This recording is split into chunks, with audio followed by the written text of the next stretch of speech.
इतिहासाच्या पाऊलखुणाच्या आजच्या या लाईव्ह सेशनच्या 5व्या भागात मी कौस्तुभ कस्तुरे आपल्या सर्वांचं मनपूर्वक स्वागत करतो. गेल्या काही भागात आपण ब्रिटिश लायब्ररी किंवा बंगाल आणि मराठी शिवकालीन राजपत्रांची लेखन पद्धती आणि मध्ययुगीन भारतातील परदेशी प्रवासी असा एकंदरीतच वेगवेगळ्या विषयांवरून तज्ञांकडून आपण माहिती जाणून घेतली. आजच्या या भागात आपला विषय आहे 18व्या शतकात फेरफटका. आणि हा फेरफटका मारण्यासाठी आपल्या सोबत आहेत आज सॉल्स्टिस ॲट पानिपत किंवा द एरा ऑफ बाजीराव सारख्या गाजलेल्या पुस्तकांचे लेखक इतिहास संशोधक डॉक्टर उदय कुलकर्णी सर. वास्तविक 18वं शतक म्हटलं की बऱ्याच जणांना एक पटकन समजत नाही की नेमका तो काय कोणता आहे किंवा कोणत्या काळाविषयी आपण बोलतोय. कारण 18वं शतक आणि तो 18 हा शब्द म्हटला की आपल्याला 1800 ते 1900 हा कालखंड एक डोळ्यासमोर येतो. पण 18वं शतक म्हणजे 1700 ते 1800 हा कालखंड आपण बघणार आहोत. आपल्याला साधारण इतिहासाच्या पुस्तकात केवळ 17वं शतक म्हणजे 1600 ते 1700 किंवा शिवाजी महाराजांचा जन्म किंवा राजाराम महाराजांचा काळ इतक्याच शतकावरती भर दिला नाही. त्याच्या पुढच्या शतकात नेमकं काय घडलं किंवा त्याच्यात कोणत्या प्रकारची राजकारण झाली, कोणत्या प्रकारच्या लढाया झाल्या ते काही नेमकं वाचण्यात येत नाही. आणि म्हणूनच या 18व्या शतकातील घडामोडींची सफर आज आपल्याला डॉक्टर उदय कुलकर्णी करवणार आहेत. डॉक्टर कुलकर्णी हे सर्जन असून पुण्याच्या आर्म फोर्सेस मेडिकल कॉलेजमधून त्यांनी शिक्षण घेतलेलं आहे. आणि भारतीय नौसेनेतून सर्जन कमांडर म्हणून निवृत्त झाल्यानंतर सरांनी पुण्यात सर्जन म्हणून प्रॅक्टिसही सुरू केली. यासोबत इसवी सन 2010 पासून त्यांनी साधारण त्यांच्यात आपली जी सगळ्यांची आवड असते तशी त्यांची ही जी इतिहास जोपासण्याची आवड होती किंवा इतिहास वाचन, इतिहास लिहिणं, तर ती आवड जोपासण्यास त्यांनी सुरुवात केली.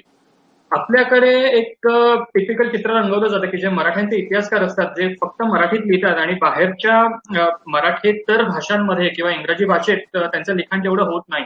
आणि हे इतिहासकार आपल्याकडचे प्रकांड पंडित असून सुद्धा त्यांचा इतिहास जगभरात पोहोचवण्याचा प्रयत्न करत नाहीत. पण नेमकं हीच गोष्ट डॉक्टर उदय कुलकर्णी यांनी बाजूला सरत आपली सगळी पुस्तकं सगळ्यात पहिल्यांदा त्यांनी इंग्रजीत प्रकाशित केली आणि नंतर त्याचे अनुवाद मराठीत प्रकाशित करण्याकडे त्यांचा कल आहे. आणि वास्तविक ही गोष्ट आपल्यासारख्या म्हणजे जनरली मराठी लोकांना हे पटकन समजत नाही की इंग्रजी भाषेत हे पुस्तक पहिल्यांदा कशा करता आणि नंतर मराठीत कशा करता. पण आपला इतिहास आपल्याला शक्यतो माहीत असतो पण बाहेरच्यांना जितका हवा तेवढा माहीत नसतो आणि ते करून देण्याचं काम कुलकर्णी सरांसारखी लोक करतात. तर हे निश्चितच अभिमानास्पद आहे.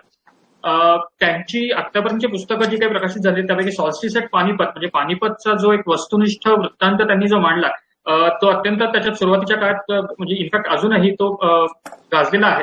त्याच्यानंतर त्यांनी बफर ऑफ पानिपत नावाचा इंग्लिश आणि मराठी अशा दोन्ही पद्धतीने त्याचं त्या पानिपतच्या बकरीचं ट्रान्सलेशन प्रकाशित केलं. ट्रान्सलिटरेशन म्हणतो मी, ट्रान्सलेशन नाही म्हणत. द एरा ऑफ बाजीराव नावाचं त्यांचं इंग्रजी पुस्तक बाजीराव साहेबांच्या एकंदर राजकारण, त्यांच्या लढाया किंवा 1720 नंतर बाजीरावांचा मराठ्यांच्या राजकारणात ज्या पद्धतीने उदय झाला आणि बाजीरावांनी ते एक नवीन युग कशा पद्धतीने सुरू केलं तर त्याच्यावरती त्यांचं द एरा ऑफ बाजीराव नावाचं पुस्तक आहे. नुकतंच मागच्या वर्षी त्यांचं James Wales the artist and antiquarian हे पुस्तक प्रकाशित झालं आणि हे कॉफी टेबल बुक अत्यंत सुरेख पद्धतीचं आहे. जेम्स वेल्स नावाचा जो इंग्रजी ब्रिटिश आर्टिस्ट होता त्याने भारतात आल्यानंतर म्हणजे 18व्या शतकाच्या शेवट तो भारतात आला होता आणि त्याने इथल्या लोकांशी बोलून इथल्या लोकांचं एकंदर जीवन बघून किंवा इथली राजकारण बघून त्यांनी जी काही पेंटिंग्स काढलेली आहेत तर त्याची डायरी आणि त्याची पेंटिंग्स असं दोघांचं मिश्रण करून सरांनी त्याचं एक कॉफी टेबल बुक प्रसिद्ध केलेलं आहे. डॉक्टर कुलकर्णी यांच्या आगामी the extra ordinary epoch of Nanasaheb Peshwa हे त्यांचं सप्टेंबरमध्ये प्रकाशित होतच आहे पुस्तक. तर त्याविषयी आपण पुढे जाणून घेणारच आहोत. पण आता जास्त वेळ न दवडता मी आपल्या चर्चेकडे वळतो. सर, सर्वप्रथम इतिहासाच्या पाऊलखुणा आणि सगळ्या प्रेक्षकांतर्फे आपलं मनपूर्वक स्वागत.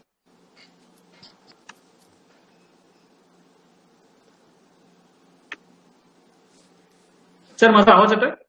हो, येतोय. येस. तर आज योग चांगला आहे सगळ्या इतिहासाच्या पाऊलखुणांच्या फॉलोअर्सशी संवाद साधण्याचा आणि सगळे जाणकार ऐकणारी मंडळी आहेत ह्याची मला पूर्ण जाणीव आहे. त्यामुळे त्या दृष्टीने फारसं वावगं बोलणार नाही असा मी जरा प्रयत्न करतोय. सर्वप्रथम मला म्हणायचं की हा जो सप्ताह आहे गेल्या रविवारपासून या रविवारपर्यंत हा एक असा योगायोगाने म्हणा किंवा प्लॅन म्हणा पण गेल्या रविवारी निनाद बेडेकरांची पुण्यतिथी होती आणि आपण त्यांच्यासाठी एक विशेष व्याख्यान डॉक्टर केदार फाळकेंचं त्या दिवशी ठेवलं होतं. आणि आज बरोबर 7 दिवसांनी रियासतकरांची जयंती आहे आणि 155वी जयंती आहे. तेव्हा ह्या 2 श्रेष्ठ इतिहासकारांच्या काळामध्ये ही 2 व्याख्यानं होत आहेत याचा मला आनंद आहे. सरदेसाईंचं बद्दल काही बोलायची गरज नाहीये. त्यांनी जे प्रचंड इतिहासासाठी काम इतक्या वर्ष केलेलं आहे त्याबद्दल तर आपण सगळे जाणताच. आणि ते एक काही कायमचं रेफरन्स बुक सारखं आपण त्याला मराठा इतिहासाचं म्हणून त्याला धरू शकतो. रियासतकारांचं जे एकंदर हिस्ट्रीचं इंटरप्रिटेशन आहे ते असं एक बॅलन्स्ड प्रकारचं असायचं. त्यामुळे त्यांच्या घरी पण इकडे कामशेतला जिथे त्यांनी सर्व काम केलं ते पण आपण बाहेरून तरी कमीत कमी बरेच जण जाऊन बघू शकता जिथे सर्व रियासतीचं रचना झाली ऍक्च्युली. तर एक चित्र हे समोर दिसतंय तुम्हाला त्यांच्या घराचं. आणि ह्या घरामध्ये पूर्ण 1925 सालापासून त्यांचे मृत्यू 1958 सालापर्यंत त्यांची सर्व पुस्तकं या वास्तूमध्ये त्यांनी लिहिली. तिथे त्यांच्या खोलीचं एक चित्र आहे, मला वाटतं कदाचित रोहित दाखवेल आता. आणि ते टेबल जे हे माझं त्यांचे जे पुतणे म्हणजे त्यांचे नातू आहेत ऍक्च्युली त्यांच्या बरोबरचं त्या घराच्या दारापाशी काढलेलं चित्र आहे. आणि पुढे त्यांनी ज्या खोलीमध्ये कार्य केलं आणि ज्या टेबलावर सगळ्या रियासती लिहिल्या ते टेबल पण त्यांनी मला दाखवलं, जे अजून ते म्हणले तेच टेबल अजून तिकडे ठेवलेलं आहे. आणि त्या टेबलावर त्यांनी सगळी ती रियासतीचं काम त्यावेळेला केलेलं आहे. तर अशा ह्या दिवशी आपल्याशी संवाद साधण्याचा आपला हा योग आहे, हा चांगलाच योग आहे. तर इतिहास आपण आज जे बोलतो, मोठ्या मोठ्या गप्पा मारू शकतो, याचं पूर्ण श्रेय खरं म्हणजे आपण जर बघायला गेलं तर एक पिरॅमिडल स्ट्रक्चर आहे. सुरुवातीला अगदी 19व्या शतकापासून ज्या इतिहास संशोधकांनी जी सगळी कागदपत्र शोधली आणि जी कागदपत्र सर्व आपल्यासमोर उपलब्ध करून दिली, काना साने असू देत, पारसनीस असू देत, राजवाडे असू देत, या सगळ्यांनी जे मूलभूत काम केलं त्याच्यावर नंतर चरित्र आपण लिहू शकलो. आणि त्यामुळे आज आपण सर्व चरित्र एक पद्धतीने मांडून ते लोकांसमोर नेऊ शकतो. त्यामुळे ह्या सगळ्या लोकांचं योगदान फार मोठं आहे आपल्या मराठा इतिहासामध्ये, तर त्यांना आपण विसरून चालणार नाही. तर अशा पद्धतीने आणखीन एक मला प्रास्ताविकेत एक छोटस सांगावंसं वाटतं की मराठ्यांचं एक असं साम्राज्य होतं जे गेल्या 700-800 वर्षाच्या इतिहासामध्ये भारतातलं पहिलं ज्याला इंडिजिनस किंवा इथल्या लोकांचं साम्राज्य होतं. असं हे पहिलं साम्राज्य इथे विजयनगरचं साम्राज्य प्रामुख्याने तुंगभद्रेच्या दक्षिणेला होतं. तेव्हा पूर्ण देशभर पसरलेलं असं जर आपण एक साम्राज्य बघितलं तर अनेक शतकांमध्ये हे पहिलं साम्राज्य होतं आणि हे अनेक शतकांमधलं शेवटचंही साम्राज्य होतं. तेव्हा आपण असा जर विचार केला की हे जर साम्राज्य झालंच नसतं आणि आज आपण डायरेक्टली मोगलांच्या पासून ब्रिटिशांच्या गुलामगिरीमध्ये गेलो असतो तर आपल्याला इतिहासाबद्दल काय वाटलं असतं पूर्वीच्या, किंवा त्याच्याबद्दल किती आपल्याला अभिमान वाटू शकला असता. ही एक गोष्ट आपण विचार करू शकतो की ह्या मराठ्यांचं योगदान किती महत्वाचं आहे ह्या 150 वर्षांचं. आणि त्यामुळे तो एक पैलू मला समोर ठेवावाचं वाटतं.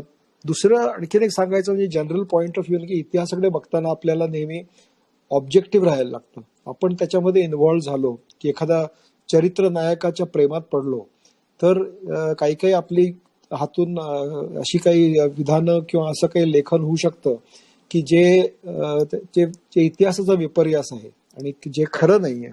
आणि दुसरी गोष्ट म्हणजे आपण आता एक मल्टीकल्चरल सोसायटीमध्ये राहतोय एका देशामध्ये, तेव्हा आपल्याला थोडं कॉशियस पण राहावं लागतं, थोडं इतरांच्या भावनाच्या बद्दल थोडंसं सेन्सिटिव्ह पण राहावं लागतं आणि एक बॅलन्स मेंटेन करावा लागतो आपण जेव्हा इतिहासाची मांडणी करतो. आणि ते सगळं आपल्या समोर ठेवूनच आपण जे काय लेखन करतो ते खरं म्हणजे जितक्या जवळ आपण जाऊ शकू खऱ्या इतिहासाकडे किंवा अनबायस्ड इतिहासाकडे तितकं आपण ते नेऊ शकतो. त्यामुळे ह्या 3-4 गोष्टी सांगून मग आपण आपल्या मुख्य विषयाकडे वळू. आणखीन एक मुद्दा म्हणजे दिल्ली सेंट्रिक इतिहास आपला नाहीये. आपला इतिहास जे दिल्लीला जे राज्य झाले एकामागून एक त्यांची नुसती मांदियाळी वाचून इतिहास आपला होत नाही. भारतीय इतिहास हा मल्टीफोकल आहे आणि अनेक पैलू अनेक व्हॅन्टेज पॉइंट्स मधून तुम्ही जोपर्यंत तो ऍड्रेस करत नाही तोपर्यंत संपूर्ण चित्र तुमच्या डोळ्यासमोर येत नाही. तेव्हा हे काही पॉइंट्स आहेत आणि आता मी कौस्तुभला. हो नक्कीच. आणि इनफॅक्ट मुख्य विषयाकडे वळण्याच्या आधी असं जसं आपण आता रियासतकारांचं म्हटलं की रियासतकारांच्या त्यांना बाजूला करून आपण मराठ्यांचा इतिहास किंवा मराठ्यांच्या इतिहासाकडे म्हणजे राजवाडे असतील किंवा सरदेसाई असतील, खरे असतील म्हणजे वासुदेव शास्त्री आणि गह दोघंही किंवा ही जी पुण्यातली मोठी पुण्यातलीच किंवा कशाला बाहेरची पण म्हणजे आपले यामा काळे वगैरे नागपूरचे आहेत, कोल्हापूरचे आप्पासाहेब पवार वगैरे होते, तर या लोकांना बाजूला करून आपण मराठ्यांचा इतिहास लिहिणं आपल्याला शक्यच नाहीये. थोडक्यात एक सर जस्ट एक 2 मिनिटात सांगतो की म्हणजे आता माझ्या डोक्यात आलं एकदम म्हणून की सावरकरांच्याच बहुतांशी हिंदुपत पाठशाही किंवा कुठच्या तरी एका पुस्तकात वाचल्याचं मला आठवतं की रत्नागिरीच्या त्यांचा तो एक प्रसंग होता की रत्नागिरीला सावरकर स्थानबद्ध असताना एक वृद्ध माणूस त्यांना भेटायला आला आणि ती बोलाचाली झाली आणि सगळं झालं. त्याच्यानंतर अर्थात म्हणजे तो माणूस सावरकरांपेक्षा एक 15-20 वर्षांनी मोठा होता. पुढे जाताना नंतर सावरकरांनी त्यांचे पाय शिवायला पुढे झाले तर सावरकरांना त्या माणसाने अडवलं आणि सांगितलं की तुम्ही पाय शिवू नका, ती तुमची योग्यता नाहीये. तर सावरकरांनी एकदम त्याच्यावरती म्हटलं की वास्तविक तुम्ही तर इतिहासकार आहात आणि तुमच्या पाया पडणं हे माझं वास्तविक नाही, तुम्ही माझ्यापेक्षा मोठे आहात, या नात्यानेही माझं तुमचं कर्तव्य की तुमच्या पाया पडावं. त्या माणसाने त्याच्यावरती उत्तर दिलं की आम्ही फक्त इतिहास लिहितो आणि तुमच्यासारखी माणसं इतिहास घडवतात आणि तुम्ही इतिहास घडवता म्हणून आम्ही तो इतिहास लिहू शकतो. आणि सावरकरांनी पुढे लिहिलंय ते स्पष्ट, त्यांनी त्या कॉमाज इन्व्हर्टेड कॉमाज मध्ये लिहून हे केलं की हा माणूस म्हणजे रियासतकार सरदेसाई म्हणून ओळखतात आणि ह्यांना आम्ही इतिहासाचार्य मानतो. म्हणजे आपण इतिहासाचार्य राजवाड्यांना म्हणतोच, पण सावरकरांनी इतिहासाचार्य पदवी ही सरदेसाईंना सुरू दिलेली आहे. तर एनिवे म्हणजे हा एक डोक्यात आला तर पटकन म्हणून मी आपल्या मुख्य विषयाकडे वळतो सर की आपला जो 18व्या शतकाचा विषय आहे तिथे आपण वळणार आहोतच, पण पहिलाच प्रश्न मला असा थोडासा विचारायचा आहे की 17वं शतक आणि 18वं शतक, ज्यावेळेला मी 18वं शतक म्हणतो त्यावेळेला 17वं आणि 18वं शतक ही दोन्ही मराठींची शतकं असताना या दोन शतकांमध्ये मूलभूत फरक आपल्याला काय दिसून येतो? 17वं शतक हे मुख्यतः आपले स्वराज्य निर्मितीचे दिवस होते आणि एक चित्र बनवताना एक रिकामा कॅनव्हस जसा आपल्या डोळ्यासमोर असतो आणि त्याच्यावर तुम्ही चित्रकृती निर्माण करू शकता, ते त्याचा ऍडव्हान्टेज पण असतो त्या काळात. याच्या उलट त्यावेळेला ही पहिल्यापासून निर्माण करणं, फाउंडेशन ले करणं हे एक मोठं कठीण काम पण असतं. हे दुसरी गोष्ट झाली. तिसरी, त्यावेळेला जे आपल्यावर परराज्य आलं होतं आणि आपल्यावर एक प्रकार ऑपरेशन होतं आणि थोडंसं हिंदूपद पातशाहीसाठी जी लढाई त्यावेळेला शिवाजी महाराजांनी केली ती 18व्या शतकापासून थोडीशी वेगळी आहे. म्हणजे ज्याच्यासाठी लढाई सुरू झाली ती कारणं जर तुम्ही बघितली तर ती दोन्ही शतकातली वेगळी दिसून येतात. एकीकडे राज्य स्थापना होती, दुसरीकडे साम्राज्याचा विस्तार होता. ही दोन शतकांमधला आपल्याला फरक दिसून येतो आणि दोन्ही तेवढेच महत्वाचे आहेत. दुसरी गोष्ट, 17व्या शतकात आपण जर बघितलं तर एक सेंट्रल अथॉरिटी किंवा सत्ता सर्व राजाच्या, छत्रपतींच्या हातात होती आणि त्यामुळे जी 18व्या शतकामध्ये आपल्या सरदारांच्याकडून ओबिडियन्स, त्यांच्याकडून कामं करून घ्यायची, हा जो एक प्रकारचा चॅलेंज होता, तो चॅलेंज जरी 17व्या शतकात असला तरी राजा स्वतः कार्यशील आहे, स्वतः समर्थ आहे, स्वतःमध्ये त्याच्यात धडाडी आहे आणि स्वतःचा राज्याभिषेक करून घेतलेला आहे. ह्या सर्व गोष्टींमुळे एक प्रकारे त्यांनी जी संग्रह केला लोकांचा, राजासाठी जीव देणारी माणसांची अनेक उदाहरणं आहेत. मोरारबाजी असो किंवा बाजीप्रभू देशपांडे असो, तानाजी मालुसरे, तेव्हा ही माणसं त्यांनी त्यावेळेला जी संग्रह केला, त्यांना आपल्या भोवती गोळा केलं, हा एक त्यांचा एक मोठा श्रेयस्कर भाग आहे. 17व्या शतकात दुसरं गोष्ट म्हणजे मी सांगितलं रिकामा कॅनव्हस असतो आणि त्याच्यावर आपण चित्रकृती तयार करतो. त्याप्रमाणे थोडीशी कल्पकता लागते, थोडं इमॅजिनेशन लागतं. आपली पूर्ण जहागीर पुणे जिल्ह्यात असताना कोकणाच्या प्रदेशात जाऊन एक नौदल स्थापन करावं ही कल्पनाच डोक्यात येणं हे एक आश्चर्याची गोष्ट आहे. आणि ते नौदल स्थापन फक्त करायचं नाही पण ते करून दाखवणं, कुणाकडून पोर्तुगीजांची माणसं सुरुवातीला आणून त्यांच्याकडून केलेलं फर्स्ट टेक्नॉलॉजी ट्रान्सफर त्याला मी म्हणू शकेन की त्यांच्याकडून जहाजं बांधायला आपण शिकलो आणि ती जहाजं समुद्रावर जायला लागली आणि तिकडचा बाजू समुद्रपट्टीवर आपला राज्य वाढू लागलं, हे एक मोठी गोष्ट होती. दुसरी गोष्ट त्यांनी करून दाखवली त्यावेळेला म्हणजे की आता फक्त राज्यकारभार, तो ऍडमिनिस्ट्रेशन तर सेट केलं, आपल्या स्वतःच्या पराक्रमामुळे बरेच गोष्टी साध्य केल्या, पण त्याच्या बारीक नजर इतर लहान लहान गोष्टींवर पण असायची. त्यांची पत्र जर आपण बघितली तर उंदीर वात पळवून नेईल आणि कुठेतरी त्याच्यामुळे पेट घेईल, हे एक पत्र म्हणजे किती बारीक लक्ष स्वतः छत्रपती घालतायत.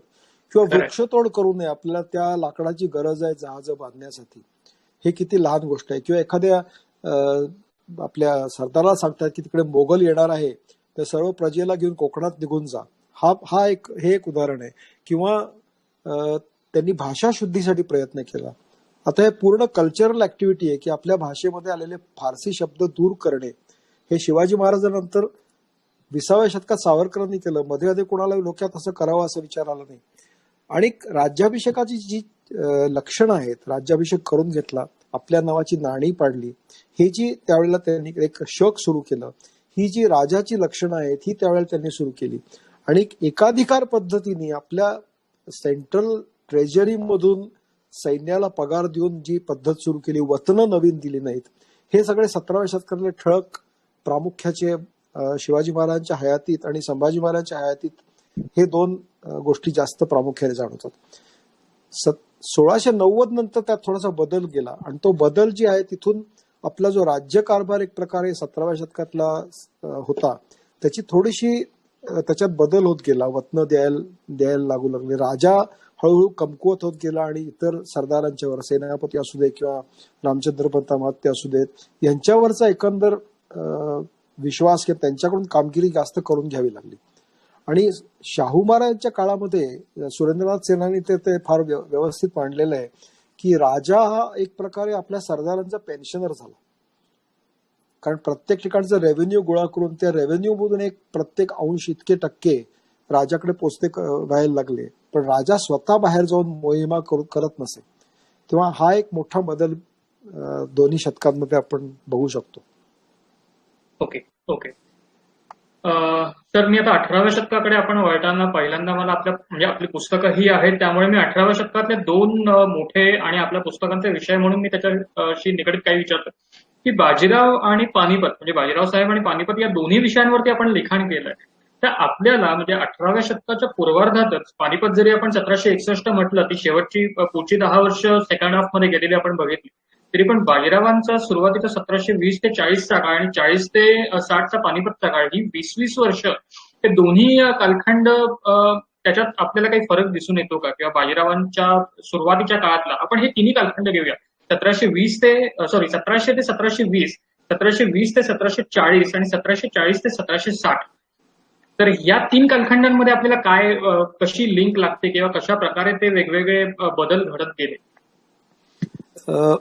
एखादी इंडस्ट्री स्थापन करताना जसं सुरुवातीचे धडपडीचे दिवस असतात, ते आपल्याला धडपडीचे दिवस पहिल्या 20 वर्षात दिसतात. आणि पहिली पिढी जसं एखादा पाया घालते इंडस्ट्रीचा, तसा एक प्रकारे ते साम्राज्याचा पाया रचला. अनेक विरोधी सरदार होते, बरेच लोक रुसून गेले, निजामाला कोणी केलं, कोणी त्या मराठा राज्यामध्ये सुद्धा विरोध होता. कारण शाहू महाराजांना जेव्हा सोडलं मोगलांनी, तेव्हा ताराबाई साहेब राज्य करत होत्या. त्यांचं म्हणणं होतं की हे सर्व राज्य माझ्या यजमानांच्या काळात मिळवलेलं आहे, तेव्हा यांना मी कशासाठी देऊ. पण हेच खरे आपले राजे आहेत असं समजून बरेच लोक त्यावेळेला गेले आणि त्यांनी शाहू महाराजांना आपलंसं करून त्यांच्या बाजूने लढले, आपलं स्वतःचं राज्य सातारला निर्माण केलं. पण ती दुही मात्र शेवटपर्यंत राहिली या दोन भागांमध्ये. त्यामुळे एका प्रकारे बघितलं तर मोगलांचा जो कावा होता तो सक्सेसफुल झाला असंच म्हणायला पाहिजे की त्यांना यश आलं, त्याच्यात फूट पाडण्यात यश मिळालं. पुढे अनेक संकट, बंड झाली. धनाजी जाधवराव वारल्यानंतर त्यांचे जे पुत्र होते ते निजामाकडे निघून गेले. त्याच्यानंतर दमाजी थोरातांचं त्यांनी तर बाळाजी विश्वनाथांनाच कैद केलं होतं. कान्होजी आंग्रे सुरुवातीला ताराबाई साहेबांच्या बाजूने होते, ते चाल करून आले, ते लोहगड पर्यंत पोहोचले होते. शाहूच्या पेशव्यांनाच त्यांनी तुरुंगात टाकलं कुलाब्याला. आणि बाळाजी विश्वनाथांना तेव्हा पेशवेपद देऊन जेव्हा ते सैन्य घेऊन तिकडे गेले, लोहगडला करार झाला. आणि कान्होजींना जेव्हा त्यांनी सांगितलं की स्वराज्यासाठी काम करा, शाहू महाराजांसाठी काम केलं, तेव्हा आणि आम्ही सुद्धा तुमच्या मदतीला जेव्हा वेळ येईल तेव्हा आम्ही येत जाऊ. जेव्हा हा तह झाला तेव्हा एक प्रकारे हळूहळू ही जी संकट सारखी येत होती, ही संकटाचं निरसन हळूहळू व्हायला लागलं त्या काळामध्ये 1713 ते 1718 मध्ये. आणि 1718 ते 20 ही फार महत्वाची वर्ष होती बाळाजी विश्वनाथांच्या कारकिर्दीतली. कारण त्या वर्षी हुसैन अली हा जो सय्यद बंधूंपैकी दक्षिणेत आला होता, त्याचं आणि दिल्लीच्या बादशहाशी पटत नव्हतं आणि त्यांनी मराठ्यांची मदत मागितली. त्यापूर्वी एकदा मराठ्यांनी त्याची मदत मागितली, त्यांच्या तोफखाना आणला होता. आणि त्यांनी जेव्हा मराठ्यांची मदत मागितली तेव्हा मराठ्यांचे 30,000 सैन्य, पेशवे, सेनापती, बाजीराव, आणखी बरेच सरदार बरोबर घेऊन दिल्लीकडे गेलं. आणि दिल्लीला पहिल्यांदा औरंगजेबाच्या मृत्यूनंतर 12च वर्षांनी 30,000 मराठा सैन्य तुम्हाला दिल्ली आढळतं. आणि तिकडे बादशहाला पदच्युत करून दुसरा एखादा बादशाह त्याच्या जागेवर त्यांच्या मदतीने हुसेन अली करू शकतो आणि स्वराज्याच्या संधी त्यांना मिळतात. आणि शाहू महाराजांच्या आईसाहेब येसुबाई साहेब तिकडे 30 वर्ष मोगलांच्या कैदेत होत्या आणि बाकीचा कुटुंब कबिलाही होता. त्यांना सोडवून जेव्हा बाळाजी विश्वनाथ परत इकडे 1719 साली येतात आणि मग एक राज्याची एक काहीतरी घटना निर्माण करतात की आपल्याला प्रत्येक सरदाराला एक मामलत दिली जाते की तुम्ही इकडच्या भागात जाऊन प्रसार करा आणि त्यामुळे मराठा राज्य वेगाने वाढतं आणि प्रत्येकाला एक इन्सेंटिव्ह मिळतो की आपल्याला इथे काम केल्यामुळे आपल्याला एक काहीतरी स्वतःचं आणि शेवटी पर्सनल मोटिव्हमुळे जे राज्य वाढतं ते नेहमीच जास्त भराभर वाढतं आणि ते काम 1719च्या या घटनेमुळे झालं. अर्थात एका वर्षात बाळाजी विश्वनाथ केले आणि ते पण तोपर्यंत एक पायंडा पडला होता की अशा पद्धतीने मराठेशाही जी आहे शाहू महाराजांची त्याचं कार्य अशा पद्धतीने याच्या पुढे चालणार. बाजीरावांच्या काळामध्ये शाहू महाराज यांची अथॉरिटी बऱ्यापैकी स्ट्रॉंग होती आणि त्यांचं अजूनपर्यंत सर्व सरदार ऐकत असे. पहिली 15 वर्ष तरी ही परिस्थिती आपल्याला दिसून येते आणि बाजीरावांची पहिली 6 वर्ष ही खरं म्हणजे त्यांची ऑन प्रोबेशन पिरियडच म्हणायला पाहिजे. कारण शाहू महाराजांचं पत्रच आहे की तुम्ही जर व्यवस्थित काम केलं नाही आणि तुम्हाला जर असं वाटलं वडिलांच्या पुण्यावर आपल्याला मिळतंय तर मी तुम्हाला काढून टाकेन, अशी त्यांची पत्र आहेत. त्यामुळे 1721 साली कान्होजी आंग्र्यांच्यावर पोर्तुगीजांचा इंग्रजांचा हल्ला झाला तेव्हा बाजीराव तिकडे गेले. परत निजामाशी माळव्यामध्ये भेटले. साखर खेरड्यात जेव्हा निजाम दक्षिणेत आला तेव्हा त्याची मदत केली शाहू महाराजांच्या सल्ल्याने आणि शेवटी 1725-26 मध्ये जेव्हा निजामाच्या बरोबर संयुक्त स्वारी दक्षिणेत करायची वेळ आली तेव्हा त्यांच्या लक्षात आलं की एका म्यानात 2 तलवारी राहू शकत नाहीत आणि आपल्याला जर स्वतःच इकडे काही स्थापन करायचं असेल तर निजामाच्या अधीन जाऊन आपल्याला चालणार नाही. तेव्हा 1726च्या स्वारीत त्यांनी निजामाच्या बरोबर आपली स्वारी वेगळी केली आणि त्याच्याबद्दल निजाम कंप्लेंट करताना आपल्याला आढळतो. शाहू महाराजांनी पत्र लिहिली की हा माझा ऐकत नाही म्हणून आणि त्याच्यातूनच पुढे पालखेडचा जो प्रसंग निर्माण झाला तो झाला. त्याच्याबद्दल आपण अर्थात नंतर बोलूया. रिअली सॉरी मी डिस्टर्ब करतो म्हणजे आपण वेळ या फ्लो मध्ये जाऊयाच पुढे. पण आता जे आपण बाळाजी विश्वनाथांची दिल्ली स्वारी बघितली आणि त्याच्यानंतर शाहू महाराजांनी जसं आपण म्हटलं की सरदारांना ते प्रांत जिंकून घेण्याकरता जी एक मामलेदारी किंवा मामलत देण्याची जी पद्धत झाली याच्यामध्ये कॉन्फेडरसी नावाचा किंवा संघराज्य नावाचा हा जो प्रकार आपण नंतर बघतो किंवा अमुक एका माणसाने किंवा अमुक एका सरदाराने तो प्रांत जिंकला तर तो प्रांत त्याचा, त्याने सरदेशमुखी आणि चौथाईतला काही हिस्सा सरकारात जमा करावा, बाकीचा महसूल त्याचा. पण बाजीरावांचं जे आपण आपल्या पुस्तकातही दिलंय की दक्षिणेकडचा आणि दक्षिण म्हणजे दख्खन आणि हिंदुस्थान हा जो त्यावेळेचा वाद झाला होता तर बाजीरावांनी श्रीरंगपट्टणमच्या स्वारीनंतर पुन्हा दक्षिणेकडे वळून न बघण्याचं कारण काय असं? त्यावेळेला दक्षिणेची मामलत फतेहसिंग भोसलेंना दिली होती आणि बाजीरावांना तो मार्ग कोल्हापूरसह छत्रपतींना 1730 नंतर दक्षिणेकडचा प्रसार करण्यासाठी वारणेच्या तहामध्ये सांगण्यात आलं होतं. त्यामुळे 28 मध्ये पालखेड झालं, 29ला माळवा आणि बुंदेलखंड झालं आणि 30 मध्ये वारण्याचा तह झाला आणि त्यानंतर दक्षिणेचं द्वार तात्पुरतं तरी बंद झालेलं होतं. त्यामुळे उत्तरेकडे जाणं स्वाभाविक होतं आणि मुख्यतः जो आपला विरोध आपल्याकडे जिथून येत होता तो उत्तरेकडून येत होता मराठेशाहीवर. त्यामुळे तिकडे जोपर्यंत माळवाचा अतिशय महत्वाचा जो प्रॉव्हिन्स आहे जो उत्तर दक्षिण भारतामधलं लिंक आहे ज्याला म्हणतात, जे सर्व सैन्य माळव्याच्या तो माळव्याचा प्रॉव्हिन्स स्ट्रॅटेजिक दृष्ट्या आपल्या ताब्यात असायला पाहिजे ही एक कल्पना बाजीराव साहेबांच्या लक्षात आली आणि त्यामुळे माळव्यासाठी अधिक प्रयत्न करावा दक्षिणेपेक्षा आणि दक्षिणेत नाहीतरी दुसऱ्यांदा मामलत दिलेली होती. त्यामुळे तिकडे आत्ता आपल्याला शिरकाव करण्याला काही फारसा स्कोप नाहीये. त्यामुळे ते उत्तरेकडे जाऊ लागले कारण तोपर्यंत त्यांना जोपर्यंत शाहू महाराज सांगत नाही तोपर्यंत दुसरीकडे खाली जाण्याची त्यावेळेला सोय नव्हती की स्वतःच्या मनाप्रमाणे स्वतःची मोहीम जिथे न्यायची ही जी नानासाहेबांच्या उत्तरार्धात आपल्याला दिसते तशी बाजीरावांच्या काळात अजूनपर्यंत परिस्थिती आपल्याला दिसत नाही. त्यामुळे त्यांना ते उत्तरेकडे जाणं त्यावेळेला भाग होतं. अच्छा अच्छा अच्छा ओके. आपण सर बाजीरावांविषयी काहीतरी सांगत होतात मग अशी म्हणजे या पालखेड आणि दक्षिणेकडच्या मोहिमेनंतरचं सगळं.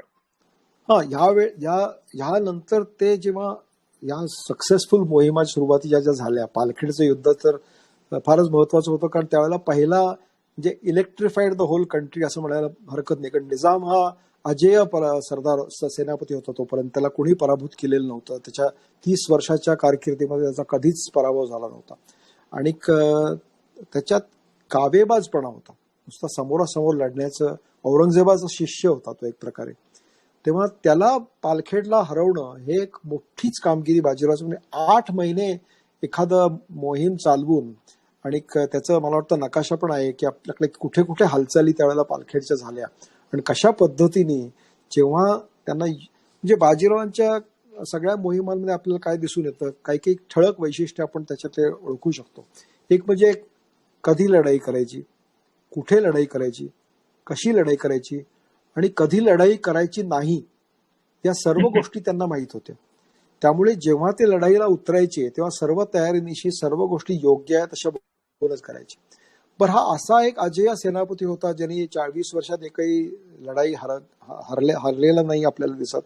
पण एवढा मोठा कॉन्करर चंगेज खान सारखा किंवा अब्दाली सारखा नव्हता की आपल्या तंबूच्या बाहेर उडवलेल्या डोक्यांची मनोरे त्याने उभे केले. खरं ह्याच्या उलट आपण बघतो की बाजीरावाचे सगळे जे विजय होते यात कमीत कमी रक्तपात झालेला आपल्याला आढळतो. आणि शत्रूला चारी बाजूने जेरी साडून त्याचं सर्व जी सप्लाईज आहेत ते कट ऑफ करून त्याला, हे काय सोपं काम नाहीये त्या काळात. आणि निजामासारख्या बलाढ्य सेनापतीला त्यावेळेला त्यांनी पालखेडला हार मानायला भाग पडलं. आणि निजामाला का संपवलं नाही हा एक स्वाभाविक प्रश्न त्याच्यानंतर लगेच उद्भवतो. तर शाहूबारांचं पत्र आहे, शाहूबारांचं पत्रच आहे मुळी की त्याला तुम्ही राहू द्या, त्याचं राज्य काही घेऊ नका आणि तो निजामाला राहू द्या. म्हणून वारंवार निजामाला हरवून सुद्धा प्रत्येक वेळेला त्याला सोडून देणं हे क्रमप्राप्त झालं, म्हणजे ते करावं लागलं बाजीराव साहेबांना. त्यामुळे ते एक आपल्याला नेहमी आपण इतिहासाचे जेव्हा वाचतो तेव्हा आपल्याला हे एक नेहमी जाणवतं की हे का नाही केलं त्यावेळेला. सारखा सारखा माणूस त्रास देतो, त्याला संपून करायला टाकलं. जर मोगलाई पद्धत होती, एका माणसाचं राज्य हिरावून घेतलं की त्याला एखाद्या किल्ल्यामध्ये बंद केलं की त्याचा जर बिजापूरचं बघा किंवा गोळकोंड्याचं बघा, त्यांच्या राजांना नंतर संपूर्ण विशेष झाले ते. किंवा संभाजी महाराजांचं सुद्धा औरंगजेबाने जी शेवटी त्यांचं निगृण खून केला. ह्या सगळ्या गोष्टी बघता आपल्या मराठेशाहीचं खूपच सौम्य असं वागणूक शत्रूची झालेली आपल्याला दिसते. पण सर ह्याच्यामुळे काही आपल्याला म्हणजे मराठ्यांना, म्हणजे मराठी राज्यकर्ते असतील किंवा सगळे, यातनं काही नुकसान झाल्याचं आपल्याला जाणवतं का? म्हणजे अशा पद्धतीची वागणूक. साऊंड येतो सर आवाज? आता ठीक आहे, आता येतोय. येस. सो हा जसं आपण निजामाचं म्हटलं की पालखेडला हरवलं, त्याच्यानंतर डभाईच्या मुक्कामात सुद्धा निजामाशी बाजीरावांची थोडीफार सुरत आणि दमनच्या इकडे झालं होतं.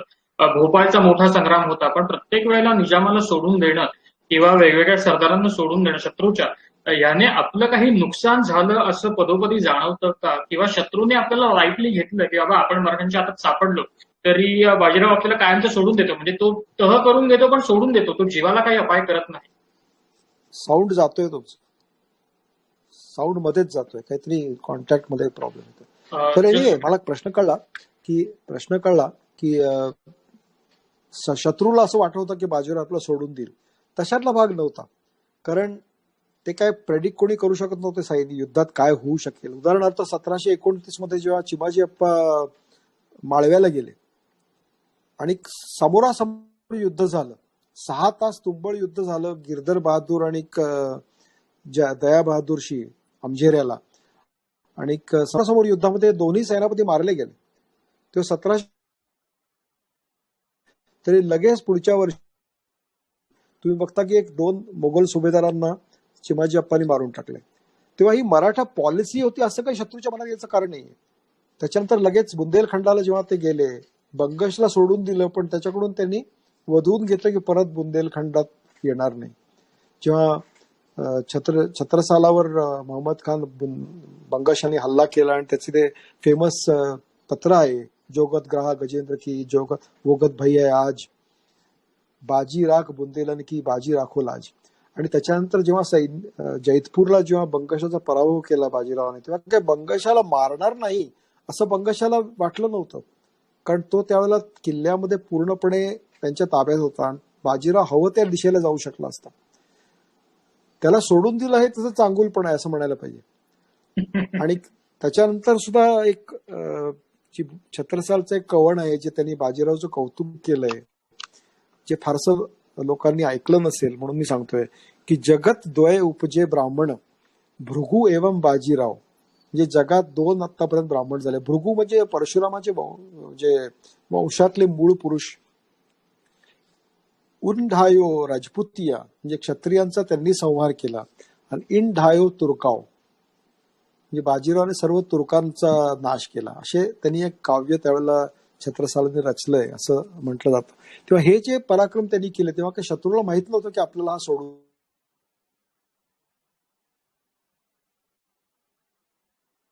तरी बाजीरावाने सांगितलं होतं त्यांच्यावर तीर चालवू नका, तरी कोणीतरी चालवला. तेव्हा प्रेडिक्टेबल होता, अशातला भाग नाही. Okay okay. पण मग आता ह्याच्यानंतर म्हणजे आपण सर बाजीराव साहेबांवरती येऊया नंतर. माझा आवाज येतो ना सर व्यवस्थित? हो, येतोय. ओके. सो बाजीरावांकडे आपण वळूया, म्हणजे त्यांच्या लढाया वगैरे याच्याबद्दल आपण बोलूयाच. पण जो मगाचा विषय होता 1720, 1740 आणि पुढे 1700. सर येतोय आवाज? परत मध्येच ब्रेक झाला. ओके, आता येतोय का? हा, आता येतोय. ओके. सो 1720 ते 1740 झालं. आता 1740 ते 1760 हे बाजीरावांचा काळ आणि नंतरचा काळ 20 वर्षांचा, ह्याच्यामध्ये स्ट्रॅटेजिक मुवमेंट वाईज काही फरक झालेला आहे का? किंवा मराठ्यांची एकंदर राज्यकर्त्यांची मानसिकता काही बदललेली आहे का? किंवा शत्रूची मानसिकता काही बदललेली आहे का? म्हणजे अब्दाली जरी आपण वेगळा शत्रू धरला, परकीय धरला, तरी निजामासारखी लोक किंवा दिल्लीची लोक राजपूत असतील तर ह्यांच्या मानसिकतांमध्ये काही फरक पडलेला दिसून येतो का? थोडासा फरक पडला, कारण बाजीरावांच्या काळामध्ये तो एक प्रकारे हिंदूंचा सेनापती आहे असा एक उत्तरेकडे एक त्याची धारणा होती तिकडच्या देशांची. पण जेव्हा राजपुतांच्या मध्ये भांडणं सुरू झाली आपापसातली, आणि इनफॅक्ट राजपूत जे इतिहासकार आहेत हे तर यासाठी जयपूर आणि जोधपूरच्या राजांनाच दोष देतात की तुम्ही आपापसात भांडण करून मराठ्यांना इकडे बोलवलं, त्यात मराठ्यांचा काहीच दोष नाहीये. तुम्ही त्यांना प्रॉमिस केलं की आमच्या आपसातल्या लढायांमध्ये तुम्ही आम्हाला मदत करा, आम्ही तुम्हाला अमुक अमुक पैसे देऊ, अमुक अमुक प्रदेश देऊ, आणि नंतर तुम्हीच म्हटलात की आम्ही आता देणार नाही. तेव्हा तुम्ही स्वतःलाच मराठ्यांशी आपलं शत्रुत्व ओढवून घेतलं एक प्रकारे. इकडे उलट विचार केला जातो की मराठ्यांनी राजपूतांशी आपले संबंध बिघडवले, पण हे बिघडवण्यासाठी कारणीभूत कोण होतं? ज्यांनी शब्द आपला ठेवला नाही, आपल्या कामासाठी तात्पुरता शब्द दिला, आपलं काम झाल्यानंतर त्या शब्दापासून फिरले आणि पुन्हा जे प्रॉमिस केलं होते मराठ्यांना दिलं नाही, आणि मग नंतर ते मराठी परत परत तुमच्याकडे यायला लागले की आम्हाला तुम्ही दरवर्षी एवढं प्रॉमिस केले ते तुम्ही देत नाही आहात.